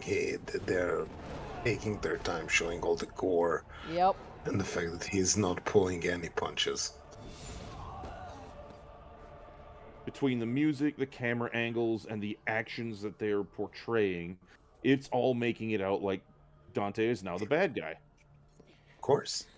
Well, to be fair, he is the guy using an entire skeleton as a part of his sword. Indeed. And we're using Sure. all of the shorthand from cinema in this. That upward shot, that's the, we're looking up at the villain. So we're using all of the narrative shorthands from other media because it works in this medium as well. So we're respecting the audience's prior knowledge of how things work. The sides of the screen that the characters come from as well follows the villains and heroes cinematography logic as well. Not to mention, everybody here are wearing white and gold. Yep. And of course, through the course of this story, it will turn out they're the bad guys. So we've got a lot of playing with iconography and then reversing it later. Dante's coming in looking like the bad guy. He's not. We've got this very clean-looking religious thing where you think they're the good guys. They're not. And that brings me to Credo with his pointy beard. He looks like he should be a bad guy, and you are, in fact, going to fight him at one point. He's not. He's a lesser antagonist, but that doesn't mean he's a villain. His name is Credo. Yes. That should be a hint. But we're also sticking to our underlying thesis of maximum unapologetic cool all of the time. Dante's doing it, and so's this new dude we're supposed to enjoy. So we're already building the correct vein. Yes, Doctor Who, antagonist does not necessarily mean bad guy, Yes. which is part of why I made the point. Credo, once you get further through and see kind of what his deal is, you realize he thinks he's doing the right thing, and he thinks that Nero is the bad guy. Yeah, Nero's gone off the deep end. Which prompts them to clash. I will say that in this, really, in these cutscenes, you can see one of my favorite animators of all times, rest his soul in peace, Monty is, you can see how these styles match. If the floor is not moving with you while you're fighting, you're doing something wrong. Mm-hmm. Also, the little bit of mockery here. Yeah. Yep. Like, how about a sword with a motorbike engine on it? That sounds cool. Yep. And then Dante's immediately going to take the piss out of it. Yep. And this is where I harken back to why I was bringing up Nero's armaments in the first place. Nero as a character is the new character. He's the young hothead with a lot of teenage angst, and he's got a chip on his shoulder because he has something to prove from the very get-go. He's got a chip on his shoulder the size of the iceberg that took out the Titanic. Yeah. I mean, even before Dante gets involved, the chip on his shoulder is his boss is Credo, and his girlfriend he has a crush on is Credo's little sister, and he is constantly trying to prove that he is good enough to date his boss's girlfriend. And he's also an orphan and thus has unresolved family issues. Yes. And then Just a tiny little bit. And then you give him a sword with a motorcycle engine built into it that lets him light the thing on fire. And yeah, it's very much, he's the hothead, and his weapon is reflective of that. And yes, Verithragna, that is another thing. You can see Dante getting progressively more interested in the fight as the fight progresses. And then, once the arm is revealed, he actually starts talking back, and we get full Dante. And we know at that point that this game is still going to be what we came here for.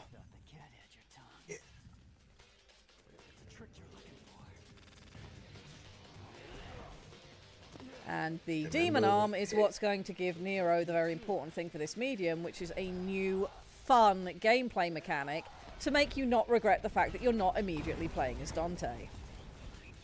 because you can throw the ground around. Yep, you can pick up and throw objects. You can grapple enemies and do, grapple attacks with it.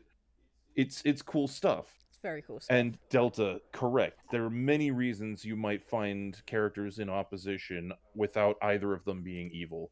There was an argument that I saw once about, it was superhero comics, basically somebody was trying to make the case that having a redemption arc for a bad guy means that they don't get to be interesting anymore, because you can't have good guys fight good guys, and if the bad guy is not a bad guy anymore, then who are they going to fight? And it's like, wow, there's no more reason for this character to fight the good guys. Not true. You can have redeemed villains who still end up opposed to the guys who were heroes the whole time, and it's a good time.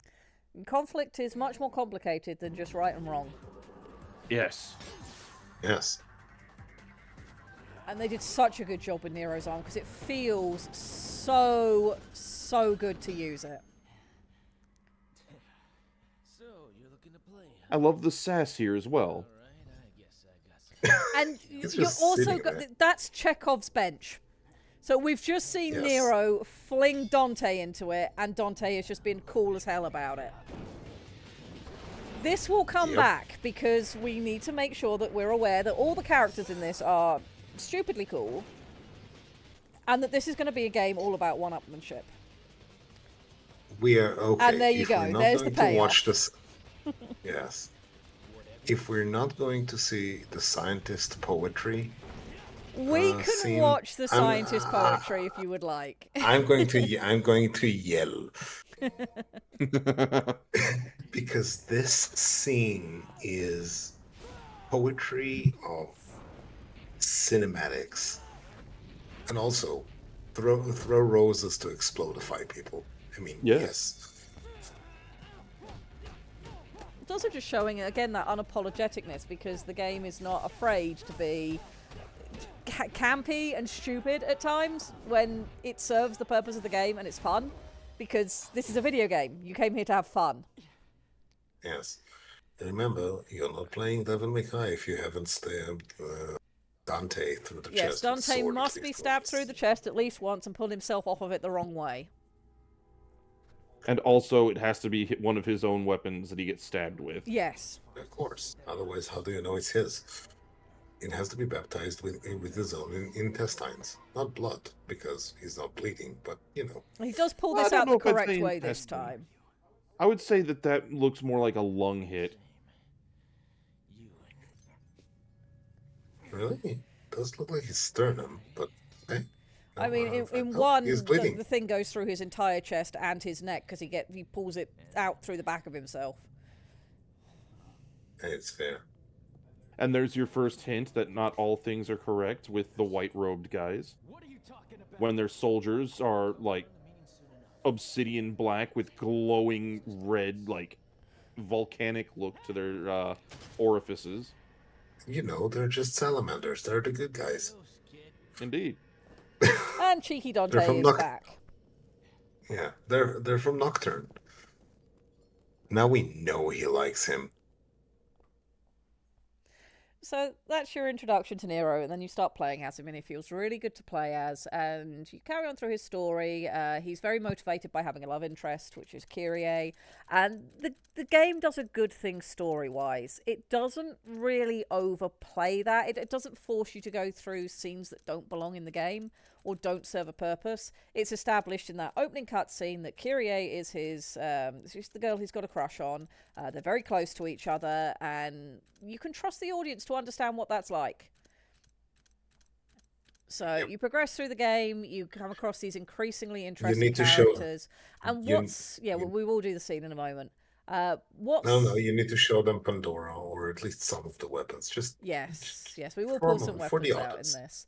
But this one's theme is also juxtaposition, very much like 3, where you had Blue Virgil, Red Dante, brothers fighting brothers. In this one, your juxtaposition is between the concept of sort of good and evil and the visuals we attach to those, because you've got angelic-looking enemies that you're fighting.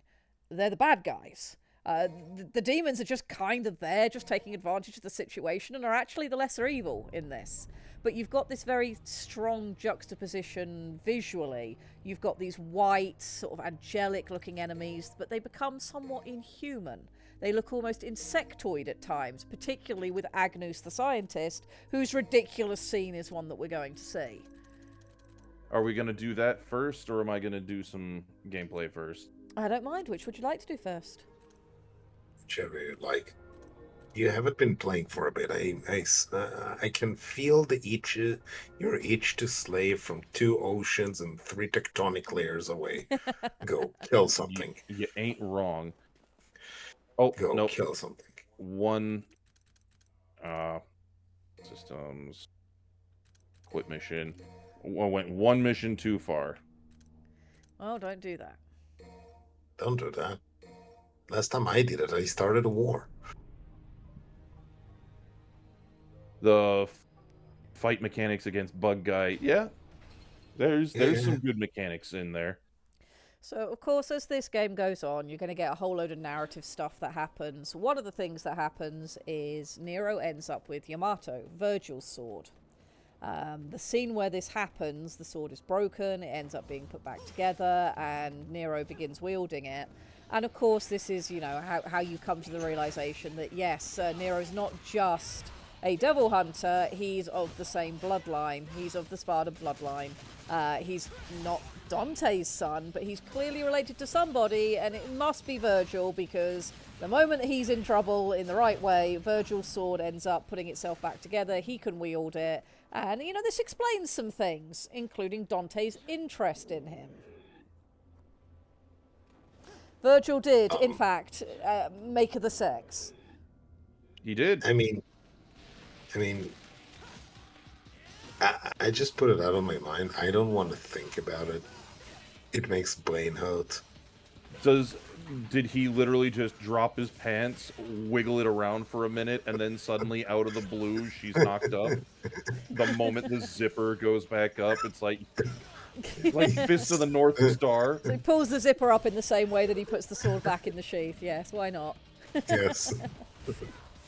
Also, I want to point out that, again, young, angsty, hot-headed, and even more brute force than Dante has. Yes. Vice, you know, again, he's further down the brute force end of the spectrum than Dante is relative to Virgil. And it's written into all of his body language. It's really good. Really good characterization. Heated and aggressive in every step of the process. And the music in this one has once again shifted to match, you know, the popular energetic sounds of the time. The soundtracks for all of the Devil May Cry games have been very good. They're always emblematic of the time that they come out, with the spirit of rebellion behind them. It's great. Ed Gauss, look, dude, tell me I'm wrong.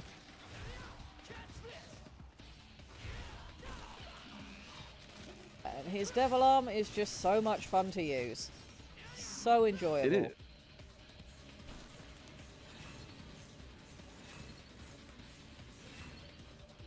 Do you have Pandora on you? That's a Dante weapon. You're right, it is a Dante weapon. You will have to switch over at some point. We'll do the scene with Agnus and then switch over to show Pandora, because it is a ridiculous weapon in the best way. What I'm trying to remember now you don't is how have the to. fuck I'm I will supposed not to go literally scream. where I'm My supposed wife to will go. kill me. I mean, yeah, don't do things that will make wife murder happen. Yes. I don't want to find out how she can shoot people from a continent away.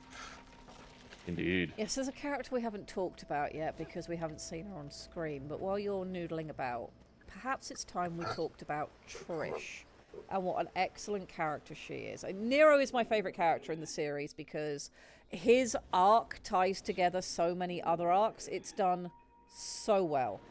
Nero is a fantastic character, and he is the epitome of how to bring in a new character to an existing setting and not make it feel like a bait and switch or rug pull or cheap.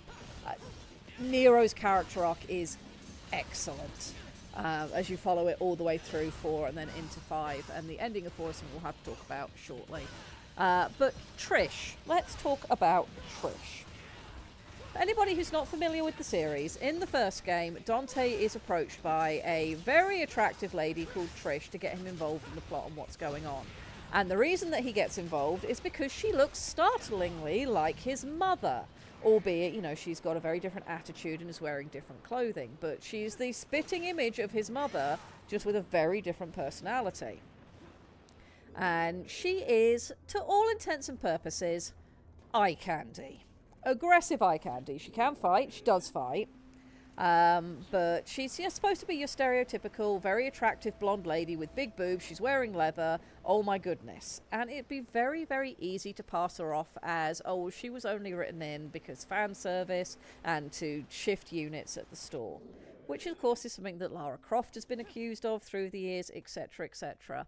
But when a character like that is done well, where they have a full arc, full development, and a full personality by the end of it, they can be really, really good characters. And again, this is where my admiration for the unapologetic storytelling of Devil May Cry comes in. There's no holding back with it. Let's go with Lara Croft for a minute and Tomb Raider. Because of the criticisms that Lara has had through the years and the importance of her role in the video game medium, there have been multiple occasions where she has had elements of herself muted for various reasons, from various complaint points. Either because, you know, oh, well, she's feminist because she's just got big boobs just for the boys to look at, and then there was the whole conversation about the supposed nude code that didn't exist. And boobs got smaller and then they got bigger again, and then it's, well, she can't just be this kind of character, she needs to have, you know, she needs to be more full than that, otherwise you're not representing women properly. And then you get the reboot Lara Croft, who I hate, I despise her. I was just like, you know, big booby rich Lara Croft back, please and thank you. She was much more fun because she was just who she was. She wasn't written to be the way that she is because, you know, we must have female inclusivity. No, she was written that way because the people who wrote her in that first game wanted to have a female protagonist. And that's completely fine. And Trish falls into that kind of being. Trish is very feminine, aggressively feminine in certain ways. But she has her own personality. She has her own drive. She has her own interests. And she's just cool. She's just cool in the same way Dante is. Not least of which because she just doesn't put up with Dante's shit when she doesn't want to.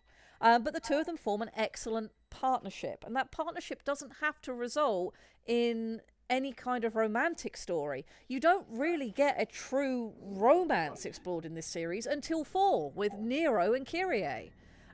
There are women who are in the series just because there are women in the series, and that makes them so much more compelling than if they've been very deliberately written to fit something.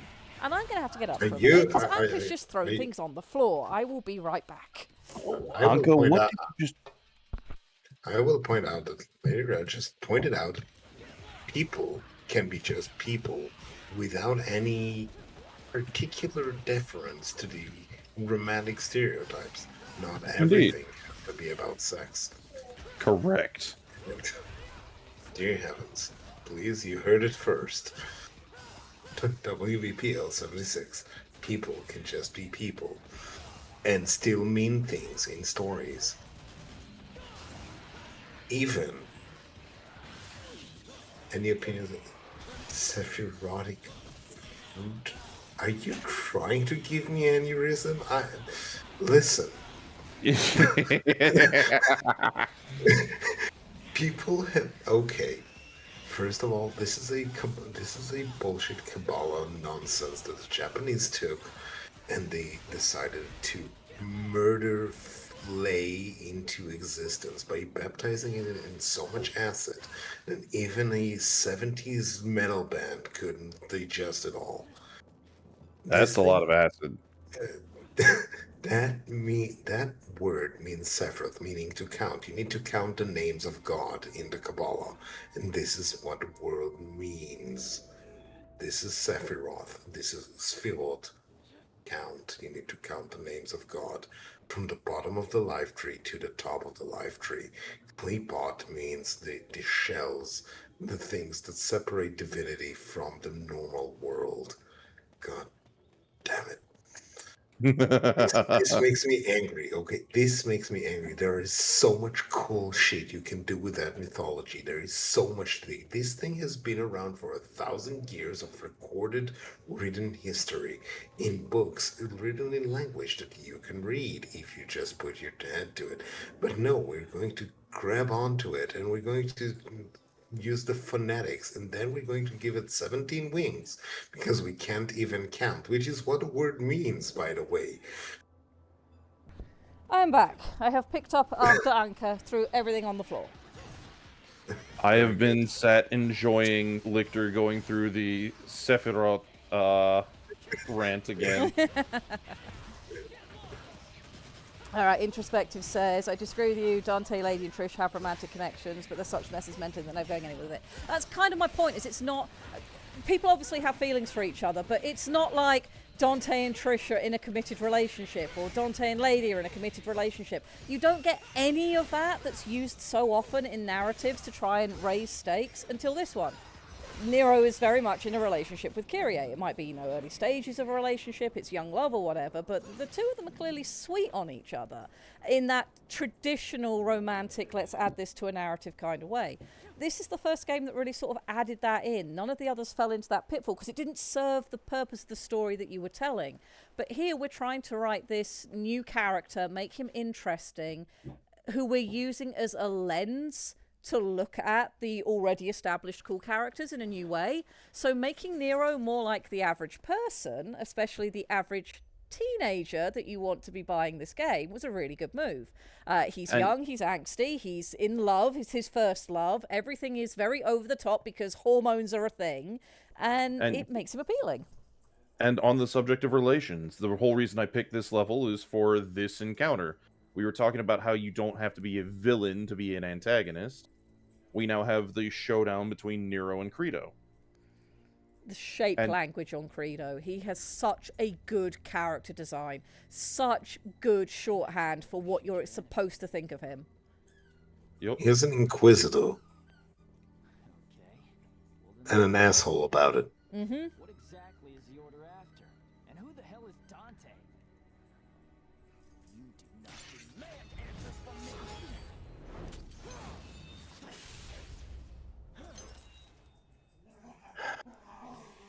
Oh, the girls have decided that if fighting is going on stream, they must fight on the floor as well. Well, that makes sense. I don't want to hurt you. I won't do that to Kyrie. Hurt me. So the only regret I have for female characters in this is Kyrie does get treated a little bit like a plot MacGuffin, but Trish is done really well. And I know we were talking about Lara Croft. I was talking about Lara Croft earlier, and incidentally, if you'd ever like to read some good Lara Croft, my favourite version of her is the version that was in the Top Cow comic series. Is that a summon from Final Fantasy? No, that is Credo, who wishes he was a summon from Final Fantasy. But yeah, this is, again, we're playing with this whole angelic theming, but they're the bad guys. And No, this is definitely... I've seen this summon at least once in some Final Fantasy game.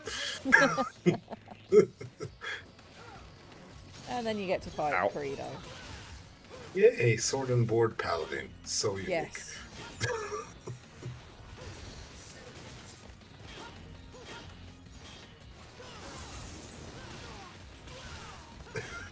Wishes he could count. Yes, Corbin. Oh. Well, no, he has to. It's just one of them happens to be his shield. That's all. He's just being practical with it.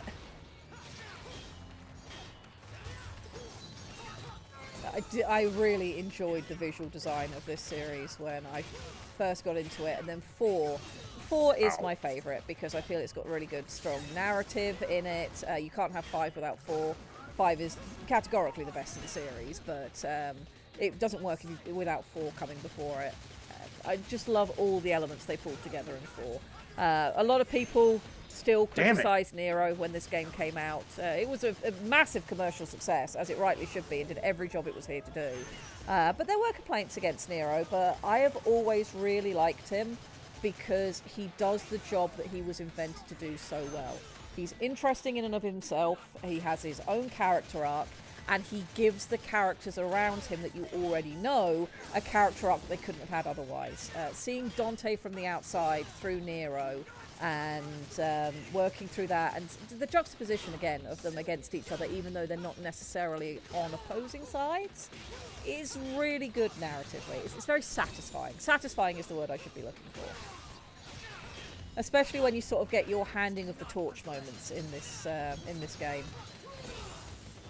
The concept that quite often happens, especially in Japanese media, where you pass the torch from an established character to the new character is now going to be the next big deal. That was what was supposed to happen with Gohan in Dragon Ball Z. It was what was supposed to happen with Raiden in Metal Gear Solid. It's what's kind of supposed to happen with Nero in this one. Except, you know, Capcom had paid attention to the mistakes of others, and they did things correctly. The passing of the torch moments that happen in this, it's not just one big moment. There's an initial moment where Dante kind of passes the torch to Nero, because Nero is in a position to finish the fight. Dante can't finish it from the outside, but Dante's also a more mature character now, and he knows who Nero is, he knows what Nero's going through, and he also understands that Nero needs this for Nero's development. It will mean a hell of a lot more and do a lot more for Nero if he is the one that saves Kyrie, not somebody else doing it for him. So he makes sure that, seeing as Nero's in the position to be able to do it, Nero gets the opportunity to do that. And this is after you've had your Nero playthrough, you've then played through as Dante for a while, and now we're passing the torch back again to Nero, physically in terms of who you're controlling, but also in terms of where the story is at, and Nero now taking control of his own destiny and the things that matter to him, in particular Kyrie. And he then has the strength to stand on his own side, and while he recognises the worth of others in his journey, he doesn't necessarily need their approval to see himself through to the end of the game and, you know, winning what he's done. The game ends with something that would end up being doubly compelling for everything that happened afterwards that this game didn't predict. Having fun? Yes. Fisticuffs. I wish I could remember how I'm supposed to fucking catch his thrown sword spears, though, when he throws them at you. Because I know that's how you're supposed to trigger the breaking of his shield. I don't remember. It's been a while since I last played this. Yes, Nero is a wife guy. Very much so. Felt like It's Nero was allowed designed to be a family person. Yes, it was. And It's it's not what we didn't illegal. have yet. So again, it's this bringing in new elements in a meaningful way. So Nero being a wife guy is fantastic. It is a really nice element to add in. Let's see. I feel like Nero was designed to be Dante adjacent, but not Dante. Dante was, we can do it better. Yes. Yeah. Nero we'll is talk about that in a minute. item-coded. Nero is very Aiden. item-coded. Yeah. He is somewhat item-coded. Aw. This. Aiden, I'm sorry. You will have to regrow your demon arm. They know. They Indeed. noticed. It's okay. We know what happens with regards to that sort of stuff in 5. It's fine. It's fine. Yes. So, let's talk about how this game ends and what fucking happens hurts. afterwards. Oh god. This game ends with the Pope is dead, properly dead this time. The angel enemies have been dealt with. Kyrie and Nero are both doing okay. There's no longer going to be a sponsored invasion of hell that the church was getting behind. Everything is going to go back to normal. We're doing okay. And while we might not be able to return to exactly the lives we lived before, we are all ready to move on to new pastures and take everything that we've learned and gained from our adventures to become bigger and brighter people who are, of course, cooler than when we started. And, you know, by the end of the game, you've come to like... Fucking awesome finisher. Sorry. Yes, it was. I love this anime bullshit. Yes. Oh yeah.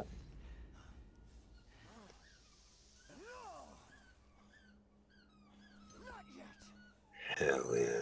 Gonna punch your face off.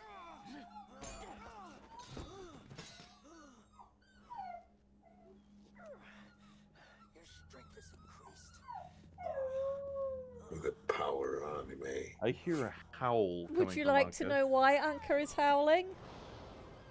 Why? Her toy is refusing to die. Aww. Yes, Night Owl. And now we get a moment of so a literary device or a narrative device that's used quite often is the deliberate misunderstanding, where you insert something that happens and a character misunderstands it and they don't communicate about it, and that causes future problems. If that's handled badly, which it often is, it just feels frustrating to the audience. Here, though, it's been earned.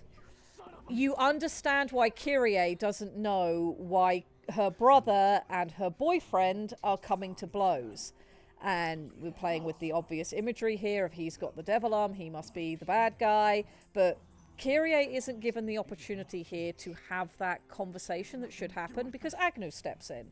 You've brought in the extra element to make the misunderstanding make sense. It's not that these two people are refusing to explain to each other. It's that external forces are preventing them from explaining to each other. So nobody has to be an idiot about this. No idiot plot. Shoot the idiot plot.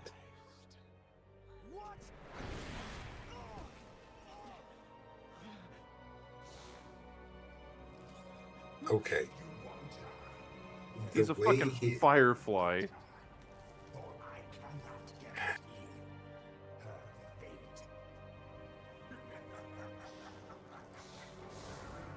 And now you've got a really good reason to go and punch the bug man in the face. So, aside from being a bugman, yeah, just pointing out, he's a bugman.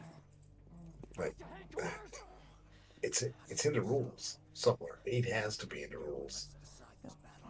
and we're now following up this misunderstanding with a chance for two people to actually have a conversation with each other.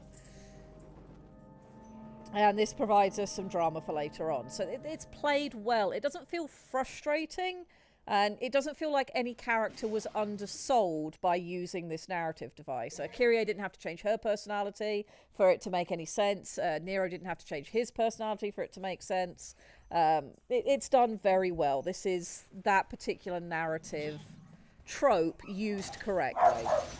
Girls, please. Alright, I will swap to a Dante chapter so we can show off some of the armory. Yeah, pop into something, show off some of the armory, and then we'll watch the scene with Dante and Agnus. And yeah, then we'll probably want to move over to 5 to talk about that for a bit. So I was talking about the ending of 4. Everybody's in a position to go on and have their sort of happy ever after as life goes on. And you get this moment at the very end where Nero catches up to Dante. And it's clear they're not enemies anymore, but they're also not like best friends or anything, because that's not how this works. Dante hasn't revealed to Nero that he's related to Virgil because it's just not relevant, and why put that trauma on the kid? He doesn't need it. So Nero says to Dante, you know, when will I see you again? In terms of just like, you know, when... You're not just going to bugger off out of my life forever, right? You're the only other person I've met who's like me. And Dante just says, you know, at some point I'll see you around. And that's kind of where the game ends off. What we didn't know, and what the game didn't know when that moment happened, is that it would be 10 years of real-world time before those two saw each other again. And something happened inside those 10 years that was not good. I'm not going to update the game because we're flicking between different ones, and it's just not going to make the world's hugest amount of difference. I doubt Twitch is going to care that much. It's still a Devil May Cry game. Yes, it is. And it's also going to balls upstream if I click over to do that, so you guys will just get a black screen, so I'm just not going to worry about it. So, in those 10 years, Devil May Cry 4 did very, very well, very successful, very enjoyable, and oh my god, I forgot Pandora had the... Oh Yup. god. Pandora has all of the bullshit yes, going I'd for forgotten about that specific one. So yes, Pandora is a briefcase that just turns into whatever particular variety of death you might possibly want. Yes, because Pandora is the box that holds all the bad things and also hope. So you'll keep trying. Yeah, you use it because you hope you'll win. It's fine. It's fine. Yes. So, in the 10 years that followed, Capcom continued to do... One moment. I have to point out, this game really shows you what a Zemeats should do. It's like this. What they're doing here is taking the skins of ideas, of notions, of concepts, and they're using vicissitude and flash crafting to turn them into weapons. This is how they make weapons. Yes. This is, if you're ever in a vampire game, this is what it looks like. This is concept shaping. If you ever wanted to do that in your own TTRPG. Yes. Or if you ever develop a game and you make something like that, call me. I want to know. Well, let's talk about how they did bad flesh crafting. So in the 10 years that followed, Capcom continued to do what they'd been doing with the series so far, which was iterate upon it. And Devil May Cry games have always been aimed at drawing in, the current young generation. Of course, it continues to appeal and be interesting to fans of the series. I've been interested in Devil May Cry since the very first game came out and have followed the series all the way through. But there's nothing wrong with trying to bring in, your new generation of young male gamers with disposable income who just want to see cool things and blow stuff up. There's no specific harm in that. But we were having a bit of an issue in the 2010s with video games going through edgy reboots. And you'd think to yourself, you can't possibly edgy reboot Devil May Cry because it's already edgy as fuck. If you pick it up wrong, you're going to cut a finger off because, look at this nonsense. And it's unapologetic all of the time. How can you have an edgy reboot? Well, the answer is you need to add in emo and also kind of making the mistake of shitting on your established audience. And this is where Capcom did not learn from the outside, like they did with implementing Nero, and instead made their own unique choices and bad decisions. And this is where DMC, Devil May Cry, comes in. They decided that they would do a good thing, which is redesign characters to fit the current alternative aesthetic of the generation this game was aimed at. That in itself is fine. Did I particularly care for the new look of their Dante for that game? No, I didn't, but I also understand why he looked that way, and it wouldn't necessarily have mattered if the game had been good. We've talked about what makes good games. Games are a unique storytelling medium, because they are interactive. You can't interact with a book, you can just read it, and unless, it's an adventure, choose your own adventure storybook, but those never have quite such consistent narratives as a curated book. But for the most part, a book, the story's going to play out the way it's going to play out. It doesn't matter how many times you read the same book, it's always going to end the same way. It's the same with a movie. It doesn't matter how many times you watch a movie, you might notice some bits you missed in the past, but the overall storyline is not going to change. Games can be more interactive than that. Things that you do can affect the storyline, or if you're getting a creative narrative experience, the way that you interact with it can affect, how badass you feel, or how emotional you feel. If there's something you need to do in a game that gives you a very strong negative emotion connection. Spec Ops: The Line is an excellent example of that, where it took the military shooter genre and really had something to say. And that was a great game for doing things the way that it did. So you've got this very interactive medium, and rebooting games and changing characters to try and bring in a new audience, it doesn't always work well. In the 2010s, you had a lot of this emo culture coming in. You had a lot of characters that were very sardonic, disenfranchised, and it didn't always carry through to being something important. And with DMC, they rebooted the character, they rebooted what he looked like, they brought in a not unreasonable message against, corporations and the corporatization of things and consumerism and all of that, with the things that the Dante in that game would go on to fight. But it was like they wanted to put to bed the legacy of what had come before. There is a moment early on in that game where the Dante from that game ends up with a white mop falling on his head so that he looks a little bit like the classic Dante that we all know and love, and he kind of takes the piss out of the look. This is a mistake, because for all you're trying to bring in a new audience, and that perhaps this new audience is from a generation that's kind of enjoying tearing down some nonsense that's come before, because they've got their own things to be disenfranchised about, Getting rid of your established audience by offending them for liking the thing that they've liked for years that they've been with you isn't a good business decision. Especially as the 14-year-olds you're trying to appeal to with this are not the people who are writing the reviews, the feedback, and the game journalism for the new product you've just released. That's going to be people who grew up with the original games that you just insulted. God, I hate these fucking flying assholes. They I sure think that are was the point. It kind of feels like that's the point of them. Yeah. Digiman brings up another example. Edgy reboot Digi hates the most. Advanced Wars Days of Ruin. It took the colourful tactics game and literally pulled a rocks fall, everyone dies, rebooted the setting into a post-apocalypse hellscape where 90% of humanity is dead, and the heroes fight to keep their honour in this broken world. A complete and utter tonal break from the whole franchise. Not counting the remake on Switch, it killed the franchise. Yeah, and that's kind of what happened with DMC. Go on, go ahead. I'm gonna make the observation. I really like Days of Ruin. It was my favorite Advanced Wars of the series. Well, there's always the somebody that it goes the other way around and does appeal to them. But the problem with DMC Devil May Cry when it came out was that Devil May Cry has quite a loyal fan base.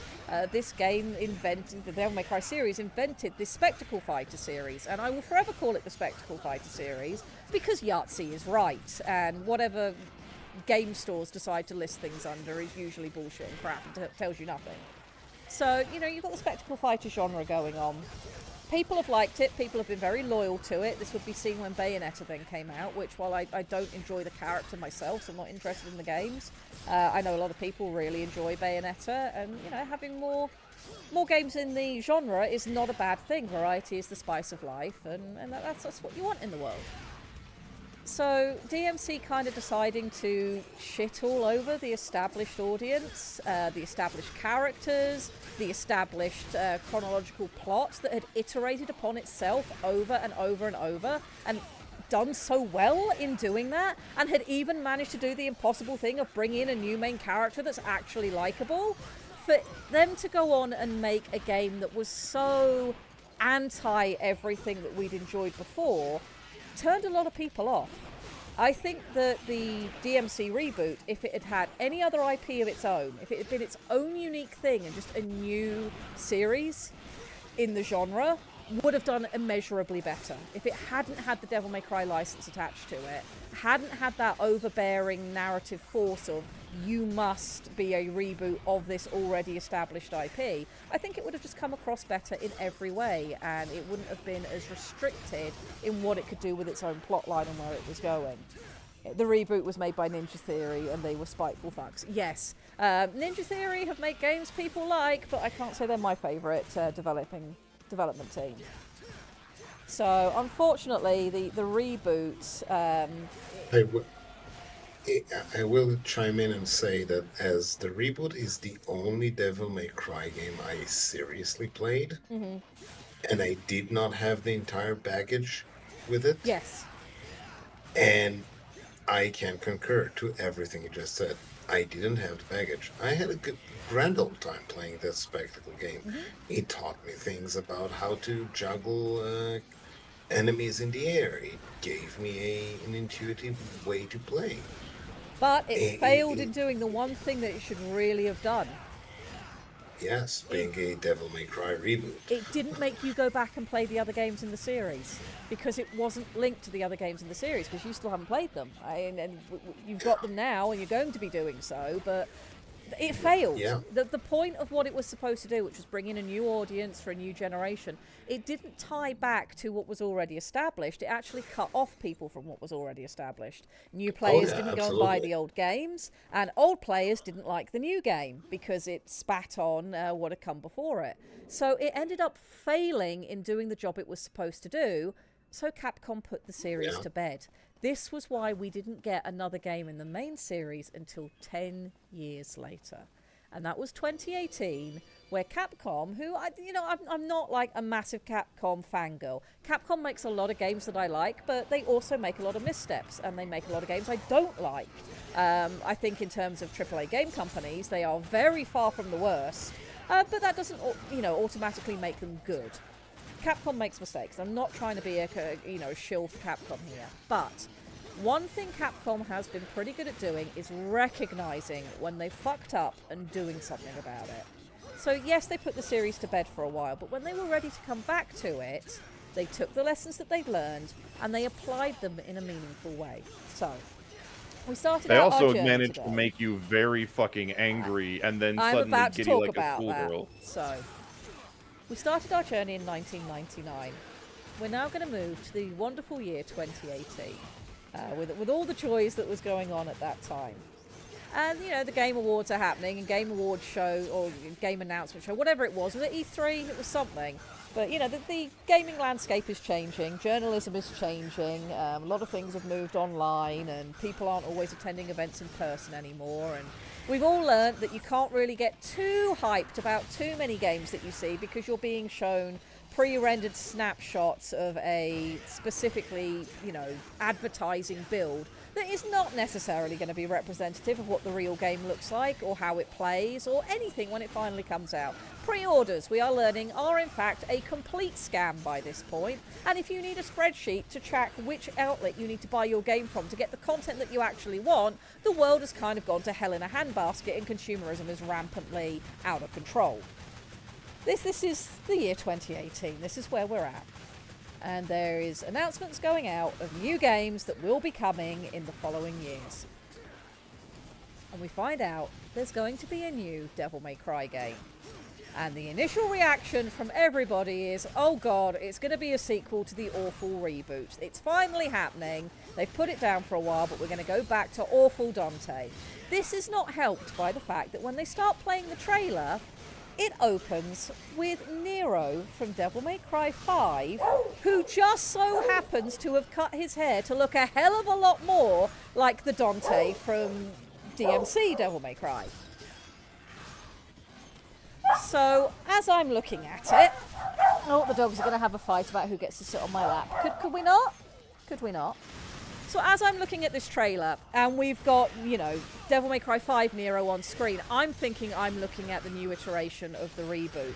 And I was so annoyed. I was like, really? You're finally bringing back this series that I absolutely loved, that had this really cool storyline and a character who was ready to go on and have another adventure and do more stuff. You passed the torch. You actually did it right, and it was really cool. And you've decided to go back to the terrible... Oh, that's Dante. That's old man Dante. What do you mean, Devil May Cry 5? So I went from livid to ecstatic in about, 20 seconds flat? Less, because it didn't even take that long, because the way it played out was they showed Nero with his shortcut hair looking like reboot Dante gone pale in the noggin department. Mm-hmm. And then the moment he whipped out the double-barreled revolver, you realized who you were looking at, and you squealed. Yes, like I recognized Blue child. Rose, yeah. So I was extremely happy, and Capcom definitely did that on purpose. There was a reason that they went with that design, there was a reason why that's how they opened things, and then we got to see this cool look at old man Dante, where he's aged up, and he looks really cool. We got to see some of the sorts of nonsense we were going to expect. We had new characters to look at in Nico and some of the other stuff going on, and I was genuinely hyped. And then the game came out and was in fact amazing, but Devil May Cry 5 did something that a lot of sequel media doesn't do, or usually does the opposite of. Devil May Cry 5 made Devil May Cry 4 better. The ending to Devil May Cry 4 feels so much more enjoyable now, knowing that whole "when will we meet again" moment is 10 years from now, and it's going to be amazing. It added a level of unintended consequence and weight to that line that makes me love 4 even more. It was completely unintentional, but it's great. So when 5 came out, Once again, they're doing that really good narrative nonsense of, yes, we've got this ridiculous setting where we've got these ridiculous characters, but we've always iterated upon the story, and when we've done it right, it's been great. We went with, initially, character resolving himself against his own past. We then went to character resolving himself against his brother. We then went to character resolving himself against the already established senior demon slayers. Well, what are we going to do with 5? 5 is we need to bring everything back. We need to bring everything full circle, and we need to tie up a whole load of loose ends people didn't even know they had, and make something that just feels completely satisfying. And that's exactly what they delivered. So if you want to switch to the scene with Agnus, and then we'll move over to 5 perhaps and take a look at that. Funny you should mention that. I picked this chapter for this very reason. Yeah, and then we'll have a little talk about the music in 5. My assumption that those demons would prove Because it's great, right? Yes. in the face Thank you. of your tactics. I am not a patient man. So it's Metal Gear Solid 4, but done well. Yes, though Metal Gear Solid 4 deliberately set up its loose ends to tie. This didn't, which kind of makes the writing even more impressive. But we'll get to that. But for now, we need very dramatic drama, boy Dante. Just look at these thespians. Standing there. Oh, the lightning. Yes, he's The grabbing a over-the-top skull. angles that this is filmed from as well. This is, okay, let's take everything we've already been using and push it up to a spicy 11.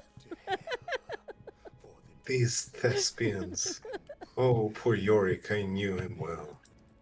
One of the things that's so great about this scene is Devil May Cry is already completely over the top all of the time. It is so confident in its use of tropes and characterization and satisfying moments that when it decides that it wants to be over the top by its own standards, this is what you get. It goes all the way through cringe, out the other side, and comes all the way back around to just be genius again. It funny. Oh, the game audio is quiet. I can turn it up for this bit. I mean, we've talked over the whole conversation. Yeah, the whole anyway, point so. was to talk over the game, so I did turn them down, but I can bring it up for a bit. There we go. You will fumble your position of my quest. Chekhov's bench is back. Though I encourage for an opportunity to battle a being of such grand delusion as you. It's a sweet fortune.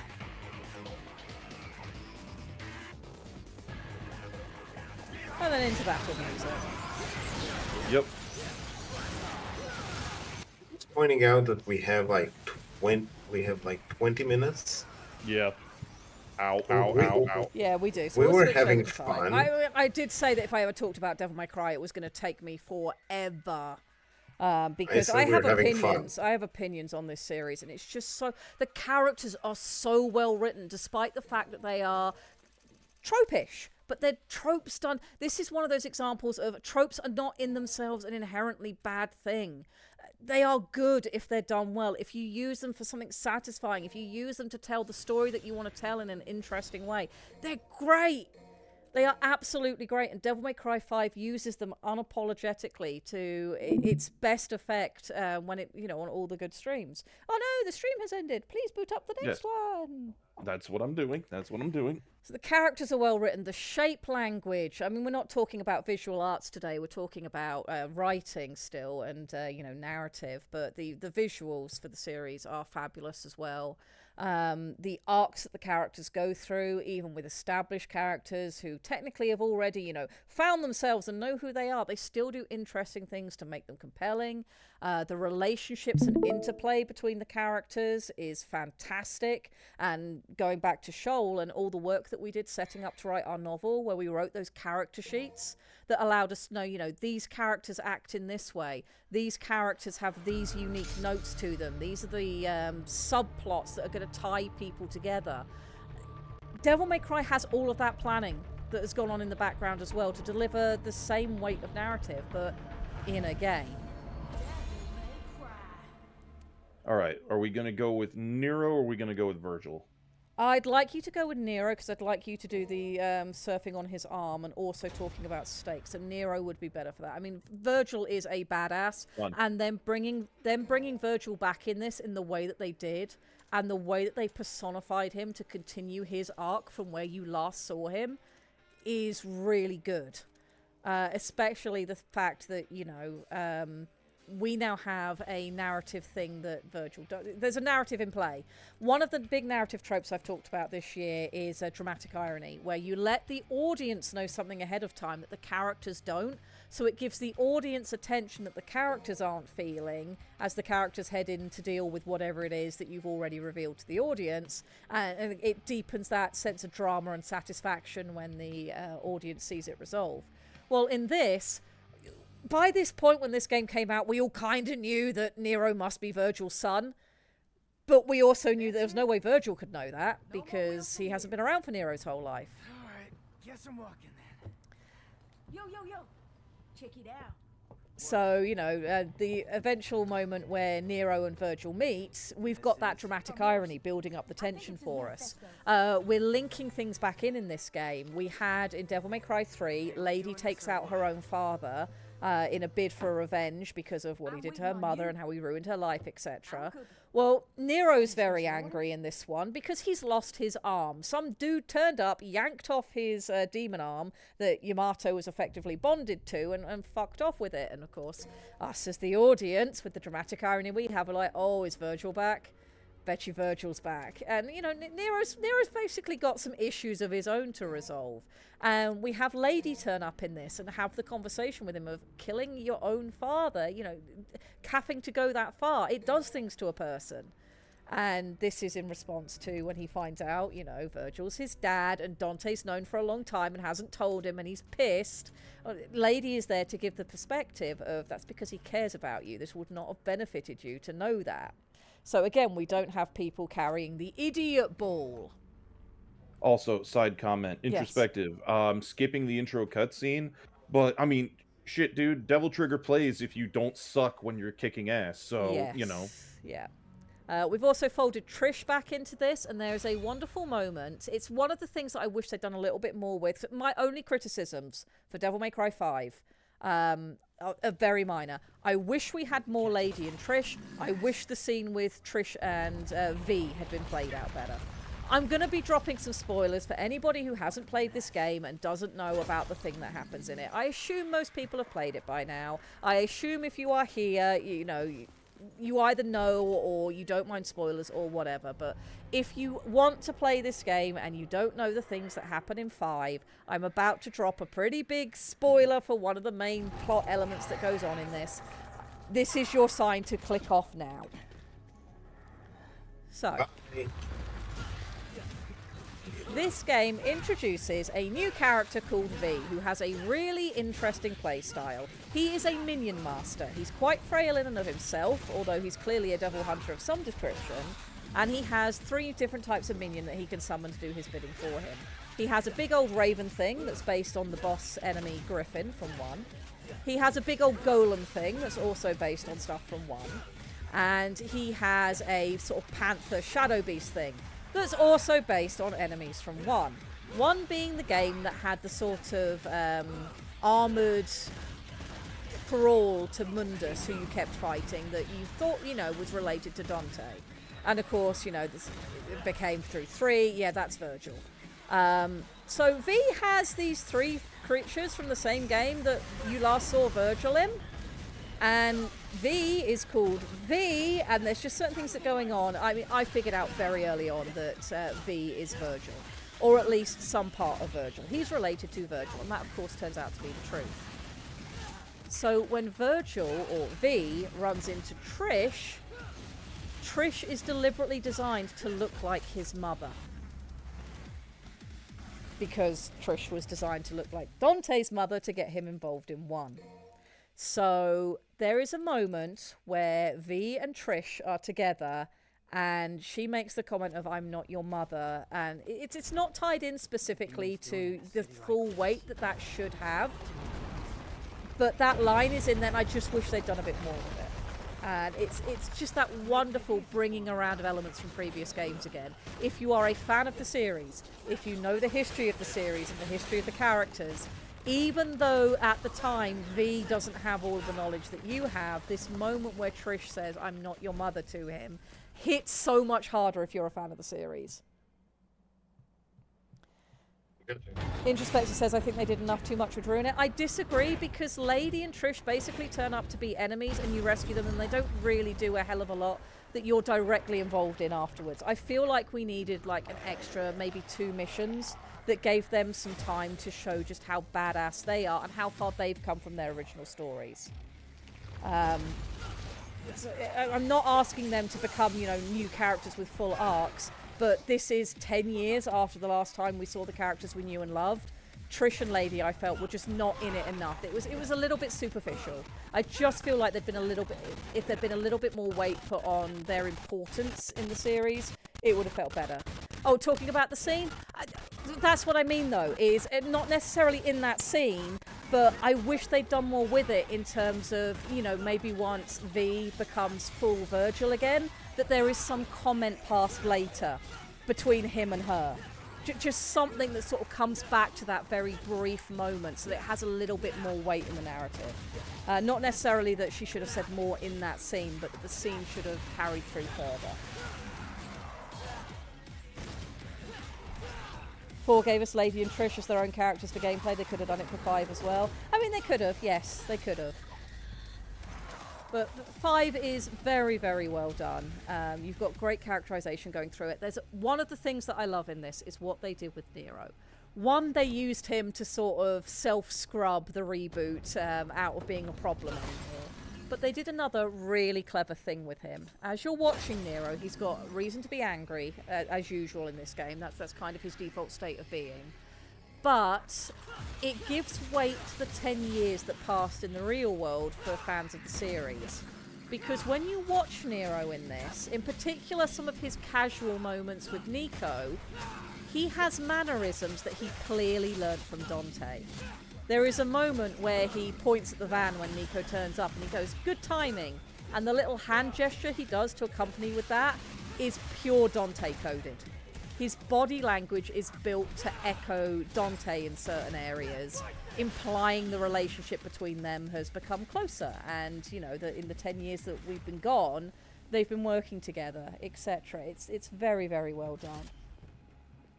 All right, now I need to remember how I actually do the ride the rocket fist. I mean, with if this you thing. can't, I it's tried fine. earlier. But we were saying earlier, Nero's had his arm cut off. His friend Nico has started making him robotic arms that he can do all sorts of things with. So you remember that really cool missile riding scene from 3 that we saw? Nero can do that on his own arm. He has a rocket punch arm that he can shoot off, and he can surfboard ride it into enemies to damage them. So we've called back to 3 again. Virgil's back, and they've made him newly unique in what he's doing, so that you've continued to develop that character. The development the characters have gone through is kept consistent through this. The gameplay still has these puzzle-solving elements, but it flows really naturally. You've got the style system has continued all the way through, and they've taken from the reboot the improved style system and applied it to this, but then given you your choice of, do you want the names and conventions and font type we used in that game, or do you want the classic one? You can have that. Speaking of, do you want to use some classic themes from previous games, or do you want to use the new ones that we've written? You now have that choice. You can do that. That's not a problem. This game gave you options so that you could have what made you happy, which was really, really cool.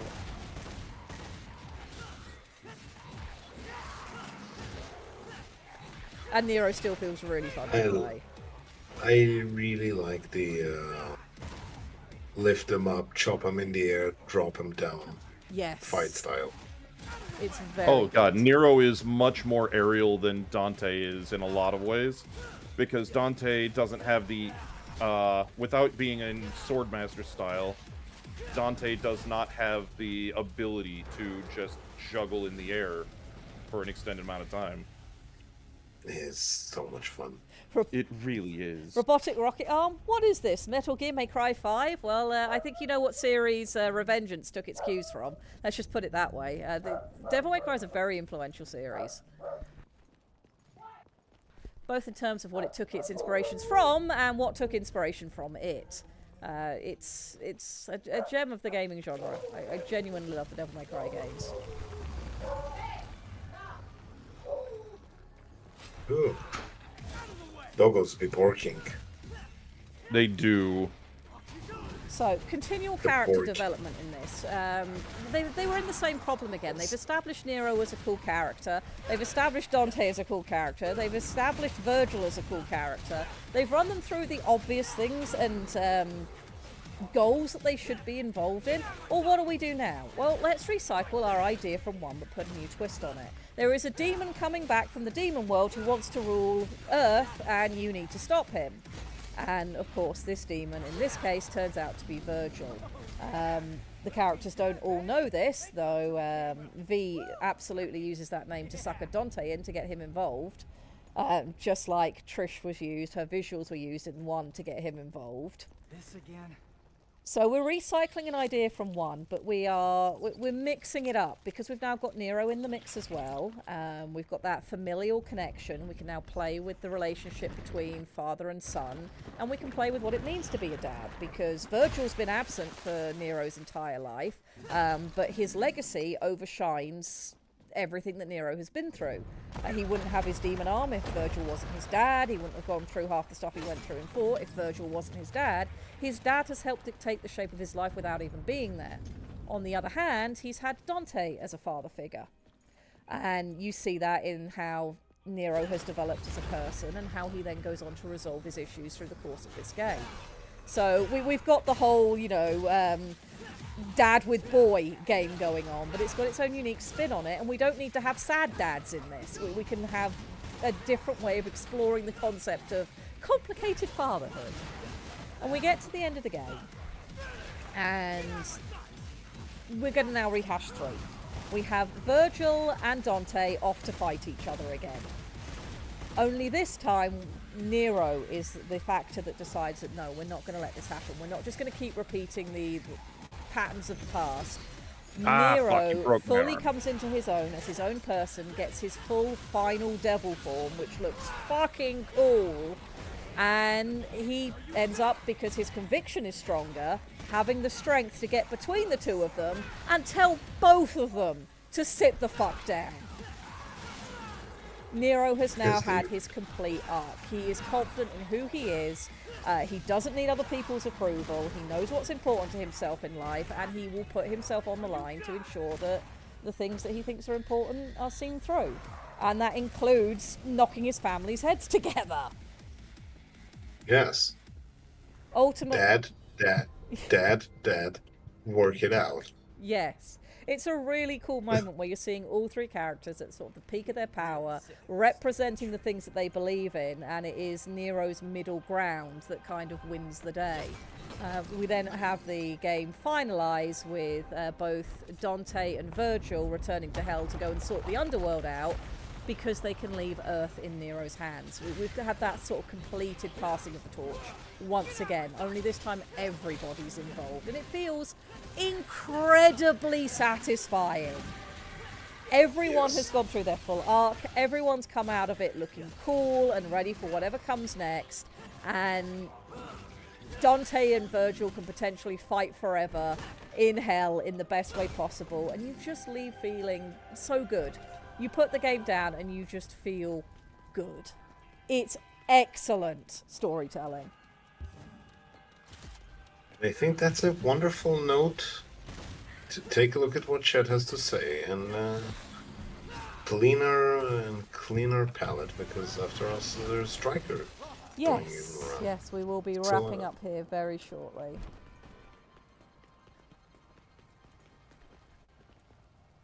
Meanwhile, I grab horrible little polyp to deal with plant thing. 5 is 2019, FF10 was 2003. Yes, I haven't touched on FF10. that's a game I don't really want to go into because I have opinions on the storytelling there, and it won't end nearly so positively as this one does. 10 makes me sad because FF10 had some really good ideas, but it executed them so poorly. FF10 as in Final Fantasy X? Yes. Or something else? Oh, I played that game to the end multiple times. Yeah. I What was this comic? like the mechanics. Yes, the mechanics were very good. And again, it had a lot of good ideas, but it executed them poorly. I'm not sure what the original comment was, but I can see Delta talking about not all things having unique plots and things being reused many times in manga, games and anime. That's something we've talked about a lot this year on this stream slot, is that in total there are 7 stories that humanity tells. What makes billions of individual books and narratives that are interesting and compelling, however, is the way that they're told and the unique lens that they're presented to you through based on the experiences of the author. There's a lot in Devil May Cry that's very stereotypical, very trope-ish, things that have been used before, but the elements built into Devil May Cry and the fact that it recognizes itself as a video game and that video games have unique things you can do with them to help enhance a narrative that you don't get in other mediums, and those are used so well, makes the story unique and interesting and individual. It's great. It's really, really good.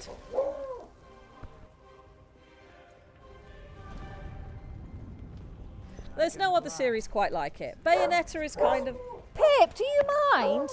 Somebody's at the door. I see. Well, I think it's about time. You guys can... I think we shall wrap up here. Everybody, we will catch you again at the door. next week. Exactly. And I think we're just about out of time. Everybody, pets, love... We'll talk next time. We will do. I'm going to let you guys go. Have a lovely time, chat. I hope you didn't mind listening to me rant about one of my favourite game series. And we will have to come back to other fun things in the future. Enjoy the rest of your day, ladies and gentlemen. Thank you for spending time with us. And yeah, I'll catch you guys not next Friday. There will be no show next Friday. I'm having a week off. So I will catch you in 2 weeks from now. And I hope you all enjoy your new year.